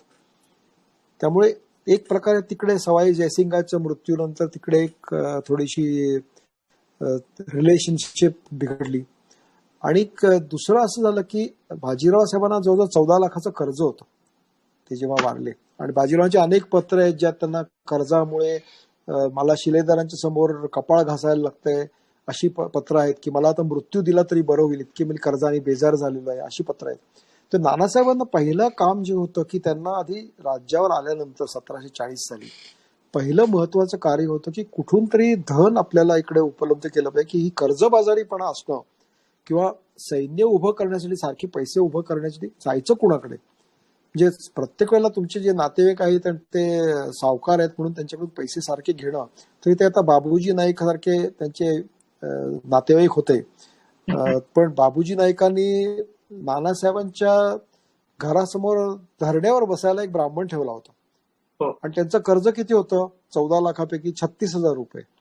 पण त्या 36,000 रुपयासाठी धरणं धरून एक ब्राह्मण ठेवला होता की आत्ताच्या आत्ता आम्हाला पैसे द्या, नाहीतर हा उपोषण करणाऱ्या ब्राह्मणाची ब्रह्महत्या झाली तर हे पाप तुमच्यावर. आता एका मोठ्या राज्याच्या पेशव्याच्या घरासमोर जर एक माणूस धरणं धरून बसलाय तर हे जाणाऱ्या येणाऱ्या माणसासमोर त्याची काय. महादोबा पुरंदर यांनी त्यावेळेला ते पैसे देऊन टाकले आणि बाबूजी नाईकांना मोकळं केलं, आणि त्यामुळे नानासाहेबांचे बाबूजी नाईकांचे संबंध बिघडले. त्यांनी आणि नंतर कॉम्पिटिशन बाबूजी नाईकांची सारखी होत गेली. ही आपतांची आपापसातली भांडण आहेत. पण नानासाहेबांचे विरोध बऱ्याच लोकांनी केला त्यावेळेला सुरुवातीला, आणि शाहू महाराजांनी सुद्धा सुरुवातीला नानासाहेबांना आपलंसं केलं. पण त्यांची शेवटी त्यांच्या वृद्धापकाळात त्यांच्या उतार वयात थोडीशी चंचल वृत्ती व्हायला लागली होती, कारण दरबारामध्ये सांगणारे लोक प्रत्येकाचे इतके वेगवेगळे होते आणि कोणी म्हणायचं नानासाहेब असं करतोय, नीट वागत नाहीये. मग तो कोणीतरी एक सेठिया म्हणून त्याचा होता, तो सेठिया जाऊन चौकशी करून यायचा आणि तो शाहूला सांगायचा की नाही नाही नाना तसं काही करत नाहीये. मग तो म्हणा नाना चांगला आहे ना, मग नाना चांगला असेल तर मग ठीक आहे सगळं. असं एक प्रकारे त्यांना काळजी वाटायला लागली होती की आपल्यानंतर काय. हो. आणि संभाजी कोल्हापूरचा आपल्यानंतर करू नये असं त्यांनी सांगितलेलं होतं. संभाजीलाही मूल नव्हतं, शाहूलाही मूल नव्हतं. त्यांच्या दोन राण्यांची प्रकरणं तर खूपच आहेत शाहू महाराजांची, की त्या कशा एकमेकांशी कॉम्पिट करायच्या आणि शाहू महाराजांना त्यांनी कसं शेवटच्या काही वर्षामध्ये बेजार करून टाकलं होतं. आणि ते सगळे त्याचे भानगडी सोडवता सोडवता शेवटी ते पेशव्यावर यायचं. म्हणजे आपण जे ट्रुमनचं जे एक प्रकारचं हे आहे की द बक स्टॉप्स हिअर, तर त्यावेळेला आपल्याला असं दिसून येतं की छत्रपतींची जी प्रॉब्लेम्स होते ते पेशव्यापर्यंत यायचे आणि राज्यकारभाराचे कारभार सुद्धा सगळे जे प्रॉब्लेम्स होते ते पेशव्यापर्यंत यायचे. त्यामुळे बक स्टॉप्स हिअर जो होता नानासाहेबांच्याकडेच थांबायचा, जो बाजीरावच्या काळात नव्हता. बाजीरावच्या काळात शाहू महाराज बऱ्यापैकी आपलं आपलं राज्यकारभार मॅनेज करू शकायचे, इतर सरदारांना मॅनेज करू शकायचे. 1747 सुमारास तर नानासाहेबांना बाजीरावांनी आपल्या शिक्के कटार आम्हाला आणून द्यावे म्हणून पेशवेपदापासून काही दिवस दूर केलेलं आपल्याला आढळतं. इतकी त्यांच्यावर नाराजी झाली होती, कारण त्यांनी कोणीतरी दरबारात त्यांना सांगितलं. तेव्हा पहिली 10 वर्ष नानासाहेबांची आणि दुसरी 10 वर्ष नानासाहेबांत खूप फरक आहे. बाजीरावांची कार्यपद्धती, नानासाहेबांची कार्यपद्धती ह्याच्यात खूप फरक आहे. Okay okay. पण मग या सगळ्यामध्ये जसं आपण म्हटलं की राजपूतांचे जे काही अंतर्गत झगडे होते, म्हणजे नंतर माधोसिंग किंवा विजय सिंग वगैरे या लोकांची पण झाली. सवाई जयसिंगाच्या काळात सवाई जयसिंगाने सुरुवातीला बाजीरावांशी तितकंच सख्यही घेतलं होतं. त्याने मधल्या काळात बाजीरावांशी विरोधही केला होता आणि मल्हारराव होळकर किंवा विठोजी बुळे वगैरे या लोकांनी त्याला माळव्यातनं हाकलून लावलं होतं आणि माळव्याच्या सुभेदारीच्या वेळेला.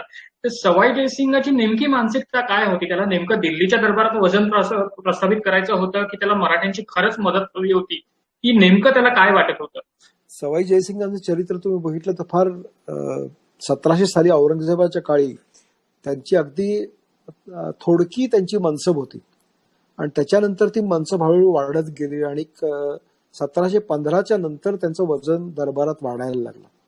आणि एकेकाळी त्यांचं असं म्हणणं होतं सवाई जयसिंगांचं की मराठ्यांचा वापर करून आपण माळवा जिंकू आणि ते जयपूरच्या राज्याला जोडू.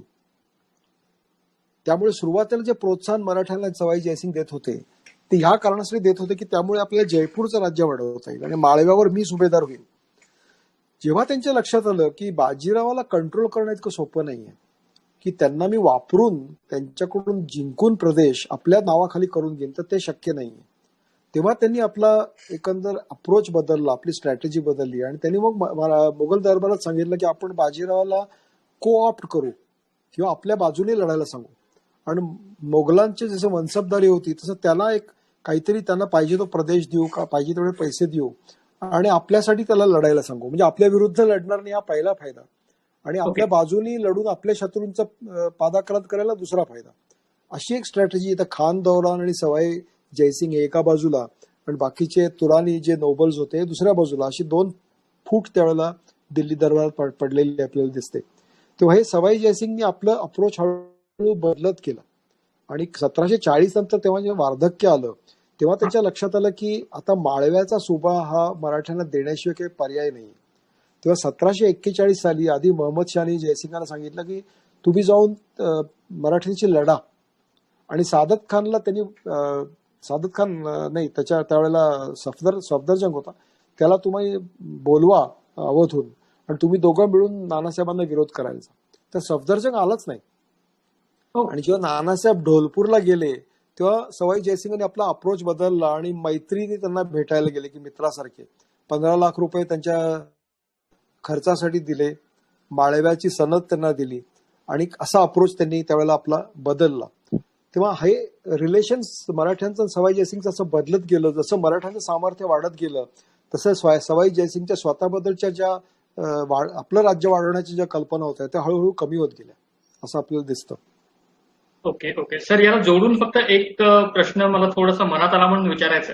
आपण येराव बाजीराव मध्ये पण ते दिलेलं आहे की उदयपूरचं संस्थान आणि जयपूरचं संस्थान म्हणजे जगतसिंग दुसरे आणि जयसिंग सवाई जयसिंग यांच्यातल्या अंतर्गत ती जी त्या राजपूत बखरी सांगतात ती नेमकी गोष्ट काय की बाजीराव चंपाबागेत म्हणजे डोंगरपूर लोणीवाड्यावरनं वरती गेले 36 साली. तर तो प्रसंग नेमका काय आहे आणि सवाई जयसिंगला ते कोणती त्याला इन्सिक्युरिटी वाटत होती की त्याने तसंच त्या पद्धतीने केलं वगैरे?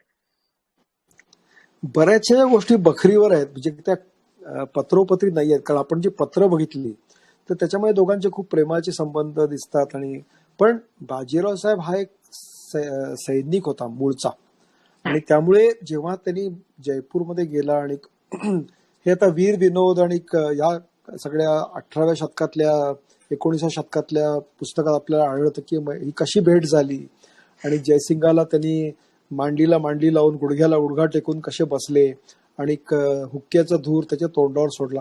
आता बाजीराव हा काही इतका अनरिफाईंड नव्हता की आपल्या होस्टच्या चेहऱ्यावर त्यांनी आपला हुक्क्याचा धूर सोडला म्हणून. हे मला वाटतं अतिशोक्ती आहे एक प्रकारची. सरकाराने ते मेन्शन केलं मुद्दा. हा, ते ह्या सगळ्या वीर विनोद वगैरे या सगळ्या ठिकाणी आपल्याला वंश भास्कर या ठिकाणी आपल्याला सापडतं. पण एवढं मात्र खरं की त्यांनी उदयपूरला सुद्धा आणि जयपूरला सुद्धा दोन्हीकडे चौथाई वसूल केली. उदयपूरच्या राजाला म्हणजे मानाने वागवलं की तुम्ही आमच्या छत्रपतींच्या बरोबरचे आहात वगैरे वगैरे, आणि त्यांच्या पायापाशी बसला. आणि त्यावेळेपासून म्हणे पुरोहित जे होते जे उदयपूरचे तेही त्यांच्या लेवलला बसायला लागले, आणि त्यामुळे पुरोहित बाजीराव एका लेवलला आणि राजा महाराणावरच्या लेवलला असे बसायला लागले.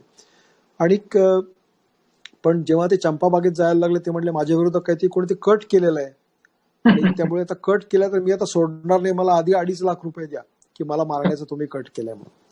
अशा पद्धतीने त्यांनी चौथाई वसूल करण्यापासून कधी ते मागे आले नाहीत. आणि ह्या लोकांनी दिले, म्हणजे सवाई जयसिंगांनी 5 लाख रुपये दिले, इथून 2.5 लाख रुपये उदयपूरून वसूल केले. मुख्य 1736 मध्ये राजस्थानमध्ये जाण्याचा उद्देश हा होता की जे माळव्याचं जे सनद होती ती त्यांना गोडीने मिळते का बघायची होती. आणि सवाई जयसिंग म्हणले तुम्ही इकडे या, कारण त्याच्या आदल्या वर्षी राधाबाईंचं जयपूरला जाणं झालं होतं आणि त्यांच्या बरोबर जी मंडळी होती त्यांच्याशी बोलणी झाली होती की माळव्याच्या बद्दल काय. त्यामुळे पुढच्या वर्षी बाजीराव साहेब तिकडे गेले आणि त्यांनी बोलणी केली की माळव्याची सनद आम्हाला द्यावी, आणि त्यासाठी गेले. आणि त्यांनी जे डिमांड्स पाठवले महम्मद शहाला, इतक्या जवळ बाजीराव आपल्या सैन्यासकट आलेला आहे जयपूर पर्यंत, जे म्हणजे हल्लीच्या दुसऱ्या 4 तासाच्या अंतरावर दिल्लीच्या, तेव्हा त्या भीतीने जे त्याचे डिमांड्स होते ते सगळे महम्मद शहाने कबूल केले. अगदी बंगालची 50 लाखाची तुम्हाला चौथाई देतो इथपर्यंत सगळं कबूल केलं. आणि जेव्हा बाजीराव परत माळव्याला आला, आणि ते वर्ष पहिल्यांदा होतं की जेव्हा जयप्पा शिंदे आणि मल्हारजी होळकर प्रथम 1735-36 मध्ये माळव्याला पावसाळ्यात थांबले, आणि तेव्हापासून त्यांची तिकडे बेस झाला. तर परत जेव्हा दिल्लीपासून मागे सैन्य गेलं तेव्हा पुन्हा त्याच्या विरुद्ध की आता हे काय आपल्याला द्यायची गरज नाही असं म्हणून फक्त काही सनद काही टायटल्स दिले आणि काही पण माळव्याबद्दल काही उल्लेख केला नाही. आणि त्याच्यातून पुढची ती दिल्ली स्वारी जी बाजीरावांची आहे ती त्याच्यातून पुढे उद्भवली 1737 सालची. ओके ओके ओके सर, आता मला थोडंसं लष्करी मोहिमांवरती यायचं आहे. म्हणजे बाजीराव पेशवे म्हटलं की आपण झंझावाती वर्णन वगैरे आपण सगळं ऐकतो. बाजीरावांनी मोठमोठ्या लांबच्या मोहिमा केल्या, म्हणजे त्याच्या आधी नेमाजी शिंदे वगैरे सगळी लोक माळव्यात गेली होती. पण नंतरच्या काळात बाजीरावांचे सरदार आणि खुद्द बाजीराव दिल्लीपर्यंत जाऊन धडका मारायला लागले. राजपुताना असेल. येतोय आवाज सर?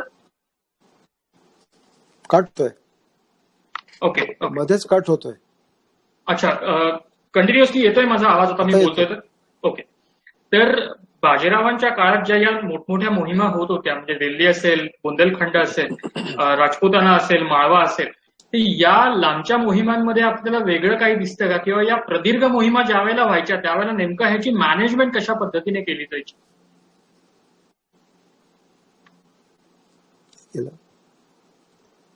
ओके, लांबच्या मोहिमाच्या नंतर नाही ऐकवलं. ओके, या लांबच्या मोहिमा सर असतात ना, तर त्याची मॅनेजमेंट कशा पद्धतीने केली जायची? म्हणजे अजूनही नाही येते सर? आता येते काहीतरी कॉन्टॅक्ट जातो कुठला तरी. ओके सर, आपला बहुतेक ना नेट थोडंसं वीक आहे आपलं, त्याच्यामुळे येतं. एनिवेज, माझा आवाज व्हिडिओ चांगला येतोय. अच्छा, ओके, आवाज येतोय? येत नाही, आता येतोय. तर या ज्या दूरच्या मोहिमा केल्या जायच्या माळवा, बुंदेलखंड वगैरे, तर ह्याची मॅनेजमेंट कशा पद्धतीने व्हायची? की बाजार बुनगे हा एक प्रकार नंतर पानिपतच्या काळात आपल्याला दिसतो, तर हा बाजीरावांच्या काळात सुद्धा होता का? आणि हे नेमकं काय असायचं बाजार बुनगे? नाही, मला पूर्ण प्रश्न ऐकू आला नाही, बाजार बुणगी ऐकू आलं तर त्याच्याबद्दल सांगतो. बाजार बुणगी हा सैन्याचा भाग असतो. आजही भारतीय सेनेमध्ये आर्मर्ड आर्टिलरी इन्फंट्री हे जे कोर आपण बाजूला काढले तर उरलेले सगळे बाजार बुणगेच आहेत. म्हणजे आर्मी सप्लाय कोर असू दे, आर्मी मेडिकल कोर असू दे, इंजिनियर्स कधी कधी पुढे जाऊन लढतात सुद्धा, ऑर्डिनन्स कोर असू दे, हे सगळे काय करतात काम, हे सगळे बरोबर जे सपोर्टिव्ह सर्व्हिसेस आहेत, सपोर्टिव्ह आर्म्स अँड सर्व्हिसेस असे दोन भाग आहेत आर्मीचे. आर्म्स हे तीन मुख्य, इन्फंट्री, आर्टिलरी आणि आर्मर्ड, आणि बाकीचे सर्व्हिसेस आहेत. तेव्हा सर्व्हिसेस म्हणजे त्यात बाजार बुणगे बसतात. आता त्यावेळेला बाजार म्हणजे जे बंजारे बरोबर जायचे, धान्य प्रोव्हाइड करायचे. त्यामुळे सैन्य एखादं जात आहे ते त्यांना आयतं गिऱ्हाईक आहे, हजारो लोकांना ते धान्य विकू शकायचे. तेव्हा ते जेम्स वेल्सच्या पुस्तकामध्ये मी बंजारांचं त्यांनी वर्णन केलंय की ते थोडेफार सशस्त्र पण आपल्याबरोबर त्यांच्याकडे स्वतःच्या संरक्षणासाठी काही वेपन्स पण असायचे, आणि हे बाजार सगळ्या सैन्यांच्या बरोबर उत्तरेकडे जायचे. आणि या बाजारांच्या बरोबर हे जे बाकी सपोर्ट असायचे, आता घोड्याचा नाल निघालाय तर तो काय शिपाई घेऊन बसवणार आहे. त्यामुळे हे सगळे जे निगा करणारे लोक आहेत यासाठी एक बुडगे असणं आवश्यकच होतं. आणि अजूनही सर्व आर्मीजमध्ये जगाच्या होतात. ते बाजार बुडगे घेऊन पानिपतला गेलं की ज्यांना आर्मीचं स्ट्रक्चर अजून माहिती नाहीये, आत्ताच्या सुद्धा 21व्या शतकातल्या, त्यांचं हे क्रिटिसिझम आहे असं मला वाटतं. Okay okay okay. तर एकंदर मग या पद्धतीत म्हणजे बाजार बुणगे असतील किंवा हे असतील तर ह्याची मॅनेजमेंट कशा पद्धतीने व्हायची, म्हणजे मराठ्यांचं घोडदळ पुढे जायचं आणि हे जे बाजार बुणगे चालत पायी जायचे तर यांचा स्पीड कशा पद्धतीने मॅनेज केला जायचा? नाही, जिथे पुढच्या दिवशी जिथे आपल्याला फॉर एक्झाम्पल कॅम्प करायचं आहे, ती जे स्लो मुव्हिंग आर्मी होती त्यांना ते सुरुवातीला अगोदर निघायचे. म्हणजे ते जे रॅपिडली मुव्हिंग समजा घोडदळ आहे ते थोडं उशिरा निघायचं. तेव्हा बंजाऱ्यांना तर माहित होतं की पुढचा मुक्काम अमुक ठिकाणी होणार आहे, तेव्हा ते पुढे जाऊन तिकडे ऑलरेडी त्यांनी तिकडे मुक्काम ठोकलेला असायचा. पालखेडला तुम्हाला दिसतं की निजाम यायच्या आधी तिकडे बंजारे आले होते, कारण त्याचं सैन्य तिकडे येणार आहे म्हणून, आणि ते निजाम यायच्या आधी त्यांना मराठ्यांनी पिटाळून लावलं. आणि त्यामुळे निजाम जेव्हा तिकडे आला तेव्हा तर धान्य काही मिळेल असं झालं. तेव्हा अगोदर हे सगळे लोक अँटिसिपेशन मध्ये तिकडे जाऊन पोहोचायचे. आणि त्याच्या मागोमाग सैन्य, तेव्हा प्रत्येकाची निघायची वेळ एक नव्हती. प्रत्येकाची निघायची वेळ ह्या तळावरून पुढच्या तळावर जाण्यासाठी वेगवेगळी असायची. पण त्या दोन तळांच्या मध्ये एखादं युद्ध अपेक्षित असायचं त्यावेळेला नसायचं जेव्हा ही मूव्ह प्लॅन केली जायची. जर असायचं तर त्यासाठी वेगळं अरेंजमेंट्स केली जायची की आता ह्या ठिकाणी एक अँटिसिपेटेड आहे की शत्रू आपल्याला पादाक्रांत करायचं आहे, मग त्यावेळेला ते सैन्याची रचना वेगळी व्हायची. पण नुसतं जर एका कॅम्पवरून पुढच्या कॅम्पवर जायचं आहे तर मग स्लो मुव्हिंग पुढे जाऊन, फास्ट मुव्हिंग नंतर जाऊन, वेगवेगळ्या वेळेला काही लोक पुढे जाऊन तंबू लावून ठेवायचे पुढच्या कॅम्प मधले, म्हणजे आलेले लोक सरळ तिकडे जाऊन विश्रांती घेऊ शकत असत. तेव्हा ही कामं विभागून गेली होती. इनफॅक्ट चार्ल्स मॅलेटचं एक पुणे रेसिडेन्सी कॉरेस्पॉन्डन्स मध्ये पण आहे, ब्रिटिश लायब्ररीमध्ये सुद्धा आहे की how a Maratha army March, how a Maratha army camp, how a Maratha army fought. हे खरड्याच्या लढाईत जेव्हा चार्ल्स मॅलेट गेला होता तरी जवळ 20-25 पानांचं एक पूर्ण त्यांनी त्यात वर्णन आपल्याला म्हणजे पुणे रेसिडेन्सीमध्ये पण छापलेलं आहे, पण ब्रिटिश लायब्ररीमध्ये सुद्धा त्याची हस्तलिखित आहेत की ही कशी त्यांनी सगळी अरेंजमेंट करायची ते. तेव्हा त्याच्यावर आपल्याला बरीचशी माहिती मिळू शकते. Great great. सर, मी थोडंसं बाजीरावांवरनं पुढे जातोय नानासाहेबांवरती, म्हणजे आपण पुस्तकाविषयी नंतर थोडंसं बोलणार आहोतच. हो. पण नानासाहेबांविषयी मला थोडंसं अशा निगेटिव्ह साईडने नाही, पण नानासाहेबांच्या काळात तटक ते कटक मराठे संबंध हिंदुस्थानवर फिरले किंवा उत्तरेतल्या लोकांनी या बाबतीत म्हणजे अटकेपासून ते इकडे ओडिसापर्यंत ज्यावेळेला मराठ्यांचा वावर होत होता, जसं आपण राजपुतांचा बघितलं की राजपुतांनी त्यांच्या स्वार्थाकरता म्हणजे आपली मदत मागितली आणि विरोध केला. तर राजपूत सोडून इतर जाट काय किंवा बुंदेले काय किंवा इंग्रज काय किंवा खुद्द मुघल दरबारपैकी इतर कोणी यांच्यापैकी कोणी काही सतत आडकाठी करण्याचा प्रयत्न केल्याचं वगैरे दिसून येतं, इंग्रजांनी विशेषतः? कशामध्ये आडकाठी केली का? मराठ्यांचा एकंदर उत्तरेतला वावर नानासाहेबांच्या काळातला.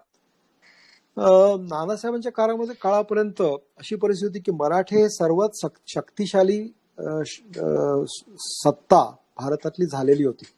कारण जी मोगल सरदार राज्याचं जे उरलं सुरलं हे होतं की आपल्याला आपण आपलं साम्राज्य आहे वगैरे, तसं तोपर्यंत राहिलेलं नव्हतं.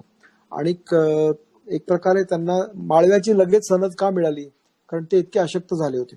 त्यामुळे नानासाहेबांची मदत घेण्याकडे जास्त कल होता. आणि आपल्याला दिसून येतं की अगदी 1757 प्लासीच्या लढाईपर्यंत फ्रेंच आणि इंग्रज दोघंही नानासाहेबांचे मित्र होते. त्यामुळे त्या दोघांना ही मैत्री हवी होती. डुप्लेची पत्र आहेत, त्या डुप्लेच्या पत्रात वारंवार सुरुवातीला तो म्हणतो की बाळाजी पंतांचं मला ह्युमिलिएट करायचंय, त्या अॅरोगंट माणसाचं, की त्यांना चिरडून टाकायचंय, असं भुसीला पत्र लिहितो. भालकीच्या तहानंतर त्याचं एकदम ट्यून बदलते, की तो म्हणतो नाही मराठ्यांना आपला अलाय करा. म्हणजे भुसी निजामाच्या बाजूनी होता का मराठ्यांच्या बाजूनी होता, असा आपल्याला कधी कधी प्रश्न पडतो. असं आपल्याला फ्रेंचांचं राजकारण कळतं. इंग्रजांचं राजकारण तर क्लाईव्हची पत्र आहेत, त्यात तो म्हणतो की दक्षिणेमध्ये कर्नाटकाच्या मद्रास जवळच्या भागामध्ये जरी मराठ्यांना आपण जरा फसवलं तर चालण्यासारखं आहे, पण मुंबईला जर आपण त्यांना फसवलं तर मग इकडच्या राज्यावर गंडांतर येईल, असं स्पष्ट त्यांनी लिहिलेलं आहे. किंवा हे दोन्हीचे प्रमुख सत्ता होत्या.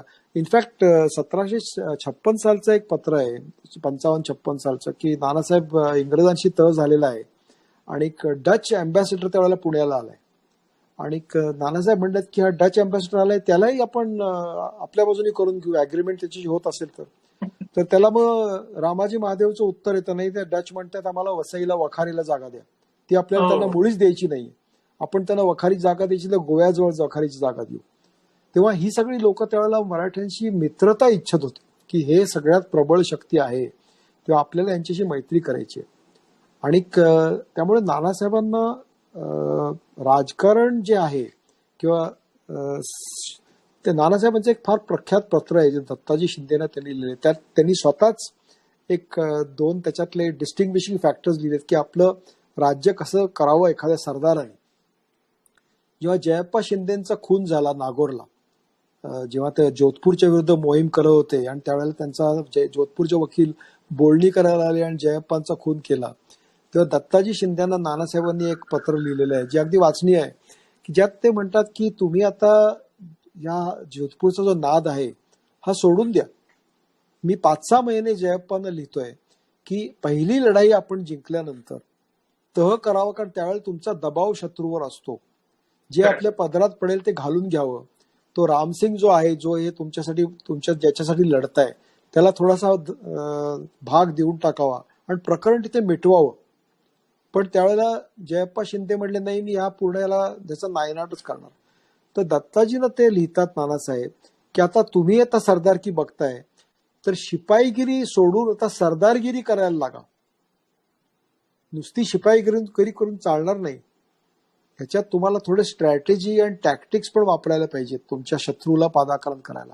आणि हे नानासाहेबांच्या कारकीर्द आपल्याला भरपूर दिसतं. म्हणजे नानासाहेब कदाचित 4 पत्र लिहून एक युद्धभूमीवर न जाता जिंकू शकायचे, इतकी त्यांची पत्रलेखनाचं आणि त्यांच्या डिप्लोमसी आणि त्यांची स्ट्रॅटेजिक प्लॅनिंग एवढं होतं की त्यांना स्वतःहून तिकडे युद्धाला जावं लागण्याची वेळच कमी यायची, कारण त्यांचा एकंदर जे अगोदरपासून व्यूह रचला जायचा आणि जे प्लॅनिंग असायचं शत्रूला या कसं आपल्याला ताब्यात घ्यायचंय, ते प्लॅनिंगच इतकं कळणं सोपं नव्हतं. ते कोणाला जवळच्या माणसालाही कळायचं नाही की यांच्या काय एक्झॅक्टली व्यूह रचतायत हे. तेव्हा ही जे नानासाहेबांची एक प्रकारची त्यांची केपेबिलिटी होती, ही बाजीराव साहेबांच्या काळात त्यांना जरूर पडली नाही किंवा त्यांच्यात नव्हती असं म्हणायला पाहिजे, कारण तो शिपाई गडी होता आणि हा मात्र राज्यकर्ता होता. म्हणजे खऱ्या अर्थाने पंतप्रधान ज्याला म्हणता येईल असं ते पंतप्रधान मुख्यतः 1749 नंतर नानासाहेब हे पंतप्रधान झाले होते. आणि पंतप्रधानांच्या दृष्टिकोनाने जे ते करत होते तो एक वेगळ्या पद्धतीने त्याच्याकडे बघण्याचा, प्रत्येक इश्यूकडे बघण्याचा दृष्टिकोन वेगळा होता. शिपाईगिरी आणि सरदारी हे दोन्ही तितक्याच ताकदीने करण्याचा एक व्ह्यू लागतो, कारण बाजीरावांच्या काळात शाहू महाराज सांभाळायला होते. त्यामुळे बाजीरावांची तेवढी जबाबदारी थोडीफार कमी होती की महाराज सांभाळायला आहेत. ओके सर, आता थोडंसं म्हणजे जसं मगाशी म्हटलं तसं निगेटिव्ह गोष्टींकडे, की बरेच जण नानासाहेबांवरती आरोप वेगवेगळे करतात. आपल्याकडे इनफॅक्ट आता कमेंटमध्ये सुद्धा काही प्रश्न त्याबद्दलच आलेले आहेत की नानासाहेबांच्या काळात ज्या चांगल्या गोष्टी झाल्या तशाच अनेक गोष्टी वाईटही झाल्याचं दिसून येतं. म्हणजे एक विजयदुर्गचा आरमार ह्या एक त्यातलं उदाहरण आपण बघूया, किंवा पानिपतच्या काळात त्यांनी दुसरं लग्न केलं, किंवा पानिपतचं युद्ध नानासाहेबांमुळे हरलं अशा पद्धतीचा एक आरोप केला जातो. तर आपण पानिपतच्या युद्धात त्यांच्यामुळे हरलं का याच्यावरती नंतर येऊया, पण विजयदुर्गचं आरमार आणि त्यांचं दुसरं लग्न ह्याच्याविषयी काही माहिती देता येऊ शकेल? दुसरं लग्न हा पानिपतशी संबंधित विषय आहे, त्यामुळे तो नंतर घेतो मी. विजयदुर्गचा आरमारचं असं आहे की आरोप जे सामान्यपणे मी बघतो आतापर्यंत केलेले असे आहेत की विजयदुर्गचा आरमार नानासाहेबांनी बुडवलं. तर नानासाहेबांना हा अजिबात त्यांचं इंटेन्शन नव्हतं की जे आपलंच आरमार आहे, जे इंग्रजांची तह करून आपल्याकडे त्यातला अर्ध्या गुरहपण, अर्धे गलबतण, अर्धे पाल आपल्याकडे येणार आहेत, हे ठराव झालेला आहे. आणि तुम्ही जर एकंदर आंग्रेंच्या सत्तेकडे नानासाहेबांचा दृष्टिकोन बघितला तर आंग्र्यांना त्यांनी कधीच सरखेल पदावरून काढलं नाही. त्यांचं बेसिकली तुळाजीशी पटत नव्हतं. याचं कारण की तुळाजीचं जे वागणं होतं हे त्याला सर्वस्वपणे कारणीभूत होतं. म्हणजे 1733 पर्यंत तुम्ही जर कान्होजी आंग्रे आणि शेखोजी आंग्रे यांचं आणि प्रमुख मराठा सत्ता म्हणजे ती शाहू महाराजांची असो किंवा बाजीरावांची असो, यांच्यात जे आपण जे रिलेशन बघतो ते 1733च्या पुढे आपल्याला विजयदुर्गचे जे सुभेदार आणि सरखेल होते यांच्याकडून आपल्याला दिसत नाही. तेव्हा पश्चिम किनाऱ्यावर जाऊन आपलं इंग्रजांना धाक पोचवणं ह्याचा मराठ्यांचा जी केंद्रीय सत्ता होती त्याला त्याचा कितपत उपयोग होत होता हा प्रश्न बघायला पाहिजे.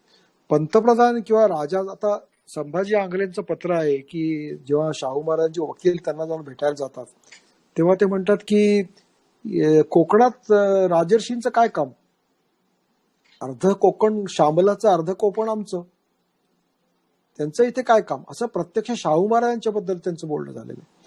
तेव्हा अशा परिस्थितीत कितीही तुम्ही प्रबल असाल तरी शेवटी तुम्हाला आपल्या एखाद्या सरदाराकडून आपल्याला काम करून घ्यायचंय.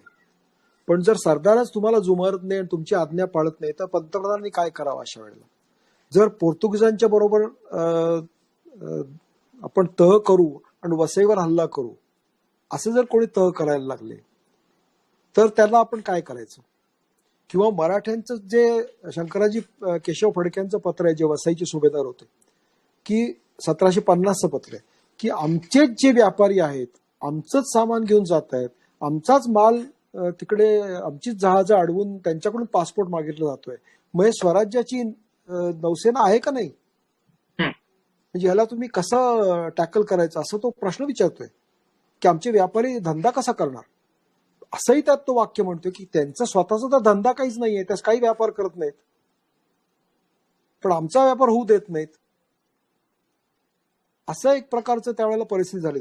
आता विजयदुर्गचा जो प्रकार होता इंग्रजांचं त्यांच्या विरुद्ध होतं ते खरंच आहे, पण विजयदुर्गचं जे युद्ध झालं त्याच्या अगोदर काही दिवस आपल्याला अनेक पत्र आहेत त्याच्यामध्ये की तुळाजी आंग्र्यांना कळलं होतं की आता आपल्याला काही या सैन्यापुढे निभाव लावताना, आणि कोकणचा बाजीगर ज्याला म्हणतात म्हणजे रामाजी महादेव हा जो होता हे कोकणचा सर्वेसर्वा होता, तो सुभेदार होता.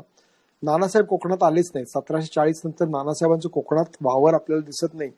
आणि जेव्हा 1755 मध्ये 54 मध्ये तह झाला इंग्रजांची, तेव्हा पहिला तह होता की ब्रिटिश रॉयल नेव्ही आणि क्लाईव्हच्या बरोबर सैन्य हे मुंबईला कशा करता पाहिजे होतं, तर इंग्रजांचा बेत होता की मराठ्यांच्या बरोबर सैन्य घेऊन निजामावर चाल करायची आणि फ्रेंचांचं तिथलं जे निजामावर आपलं पकड आहे ती दूर करायची. हा अगोदर हा तह झालेला होता. आता जेव्हा ते मुंबईला पोचले, वॉटसन आपल्या पूर्ण रॉयल नेव्हीवर पोचला, तेव्हा मुंबईच्या गव्हर्नरने सांगितलं हे हमारे बस की बात नाही आहे, आम्हाला काही तिकडे जायचं नाही. तेव्हा त्यावेळेला अशी मोहीम ठरली की नानासाहेबांचाही त्यावेळेला असा विचार आला की आपल्याला आता तो विजयदुर्गचा काहीतरी फडशा पाडला पाहिजे. तेव्हा त्यांनी तह केला आणि इंग्रजांनी लगेच त्याला रिस्पॉन्स देऊन सुवर्णदुर्ग 1755 साली घेतलं, 1756 साली विजयदुर्ग घेतलं. आता जे वर्णन आपल्याला दिसतं त्याच्यावरून इंग्रजांनी नानासाहेब त्यावेळेला सावनूरच्या स्वारीत होते आणि सावनूरची एक मोठी डिफिकल्ट स्वारी त्यावेळेला होती, कारण मुझफ्फर खान गारदी आणि मुरारराव घोरपडे हे दोघंही सावनूरच्या नवाबाला जाऊन मिळाले होते. आणि सावनूरच्या स्वारीमध्ये नानासाहेबांचा पराभव होतो की काय अशी परिस्थिती निर्माण झाली होती. त्यावेळेला नानासाहेबांनी निजामाला, सलाबत जंग आणि बुसीला त्याच्या तोफखान्यासह सावनूरला बोलवलं आणि हे दोघं त्यावेळेला नानासाहेबांच्या मदतीला आले म्हणून सावनूरचं युद्ध 1756च्या पहिल्या फेब्रुवारी-मार्चच्या महिन्यामध्ये जेव्हा विजयदुर्गची मोहीम चालली होती तेव्हा त्यांना सावनूरचं युद्ध त्यावेळेला जिंकता आलं. त्या नवमत मुरारराव घोरपडेला आपल्याकडे घेतलं, मुझफ्फर गार्दीला आपल्या ताब्यात ह्याच्यात घेतलं, सावनूर पूर्ण जिंकून घेतलं. त्याच्यानंतरची गोष्ट आहे, त्यावेळेला इकडे विजयदुर्गचं जे प्रकरण चाललं होतं त्यावेळेला ज्या बोटीच्या होत्या त्या विजयदुर्गच्या हार्बरमध्ये बांधलेल्या होत्या, लाकडी बोटी. त्यात एक इंग्रज शिप पण होती रेस्टोरेशन नावाची. तेव्हा इंग्रज जेव्हा तिकडे पोहोचले आणि जेव्हा तुळाजी आणि रामाजी महादेव आणि जावजी गवळी यांच्याशी बोलणी सुरू झाली की आपण आता मला पेशव्यांची गाठ घालून द्या, अशी तुळाजीची पत्र. पेशवे त्यावेळेला कर्नाटकात होते आणि आपण आता मी विजयदुर्ग तुमच्या हवाले करायला तयार आहे, माझ्या काही कंडिशन्स आहेत त्या तुम्ही कंडिशन मान्य करा आणि तुम्ही एक्सेप्ट करा. विजयदुर्ग सोडून तुळाजी बाहेर आलेला होता आणि आपल्या मेव्हण्याकडे विजयदुर्गचं डिफेन्स त्यांनी सुपूर्द केला होता. जेव्हा इंग्रज मुंबईहून निघण्यापूर्वी 2 फेब्रुवारी 1756 त्यांनी ठरवलं होतं की विजयदुर्गचं जी संपत्ती मिळेल त्याच्यात खरं म्हणजे तहाप्रमाणे इक्वल अग्रीमेंट होती की इक्वल डिवाइड करायचं मराठ्यांमध्ये आणि इंग्रजांमध्ये. पण इंग्रजांचं पत्र आहे की 1 अष्टमांश भाग कुणाला द्यायचा, 2 अष्टमांश भाग कुणाला द्यायचे, हे पूर्ण विजयदुर्गची आलेली संपत्ती आपापसात कशी वाटायची हे वॉटसन, ऍडमिरल पॉकॉक, क्लाइव्ह या सगळ्या अधिकाऱ्यांनी ठरवलेलं होतं. आधीच ठरवलं. 2 फेब्रुवारीचं त्यांचं पत्र आहे की विभागणी कशी करायची. 6 फेब्रुवारीला ते मुंबईहून निघाले विजयदुर्गकडे जायला 1756 साली. तोपर्यंत खूप उशीर झाला होता की तुळाजीनी मी गड तुम्हाला ताब्यात द्यायला तयार आहे म्हणून प्रस्ताव मांडला. अर्थात त्यावेळेला नानासाहेब तिकडे नव्हते आणि त्यांच्या पश्चात रामाजी महादेवला हा निर्णय घेण्याचा हक्क नव्हता आणि हा बेत त्यांनी इंग्रजांना सांगितला. रामाजी महादेव इंग्रजांच्या बोटीवर गेले, त्यांच्याशी बोलले वॉटसनशी की उद्या आमच्यापैकी कोणीतरी येईल, तुळाजींच्या पैकी कोणीतरी येईल, तुमच्याशी बोलणी करेल आणि लढाईशिवाय आम्हाला हा गड मिळतोय, लढाई करायची वेळ येणार नाही. तेव्हा इंग्रजांनी ठरवलं की असं केलं तर आपल्याला त्यात फायदा काय. तर सकाळी जेव्हा 10 वाजता रामाजी महादेव पोहोचले नाही दुसऱ्या दिवशी सांगितल्याप्रमाणे, त्यांनी निरोप पाठवला की मी संध्याकाळी येतो, तेव्हा ऍडमिरल वॉटसनने ठरवलं की 1 वाजता हवा डायरेक्शन सी विंड बदलणार आहे, तेव्हा विजयदुर्गच्या हार्बरमध्ये जायला ती योग्य वेळ आहे आणि त्यांनी ठरवलं की 1 वाजता हल्ला सुरू करायचा. आणि त्यामुळे त्यांनी 1 वाजता केला, 2 वाजता फायरिंग सुरू झालं. आणि ही जी टॉप ऑफ द लाईन त्यांची ज्या रॉयल नेव्हीच्या बोटी होत्या, प्रचंड सामर्थ्याच्या बोटी होत्या. सुवर्णदुर्ग सारखा किल्ला ज्याचे दगड 4 फूट बाय 4 फूट एवढ्या आकाराचे दगड होते, त्या सुवर्णदुर्गाला त्यांच्या तोफांनी एका दिवसात शरणागती पत्करायला. तसंच विजयदुर्गवर हल्ले केले आणि दुसऱ्या दिवशी तिकडे मोठे स्फोट झाले, त्यांचे मॅगझिन्स बस्ट झाले आणि 3 दिवसात त्यांना पांढरा झेंडा वरती फडकवून हे करायला लागले. आता ह्या वेळेला मराठे हे सगळं बघत होते पण ते त्यांना थांबवू शकत नव्हते.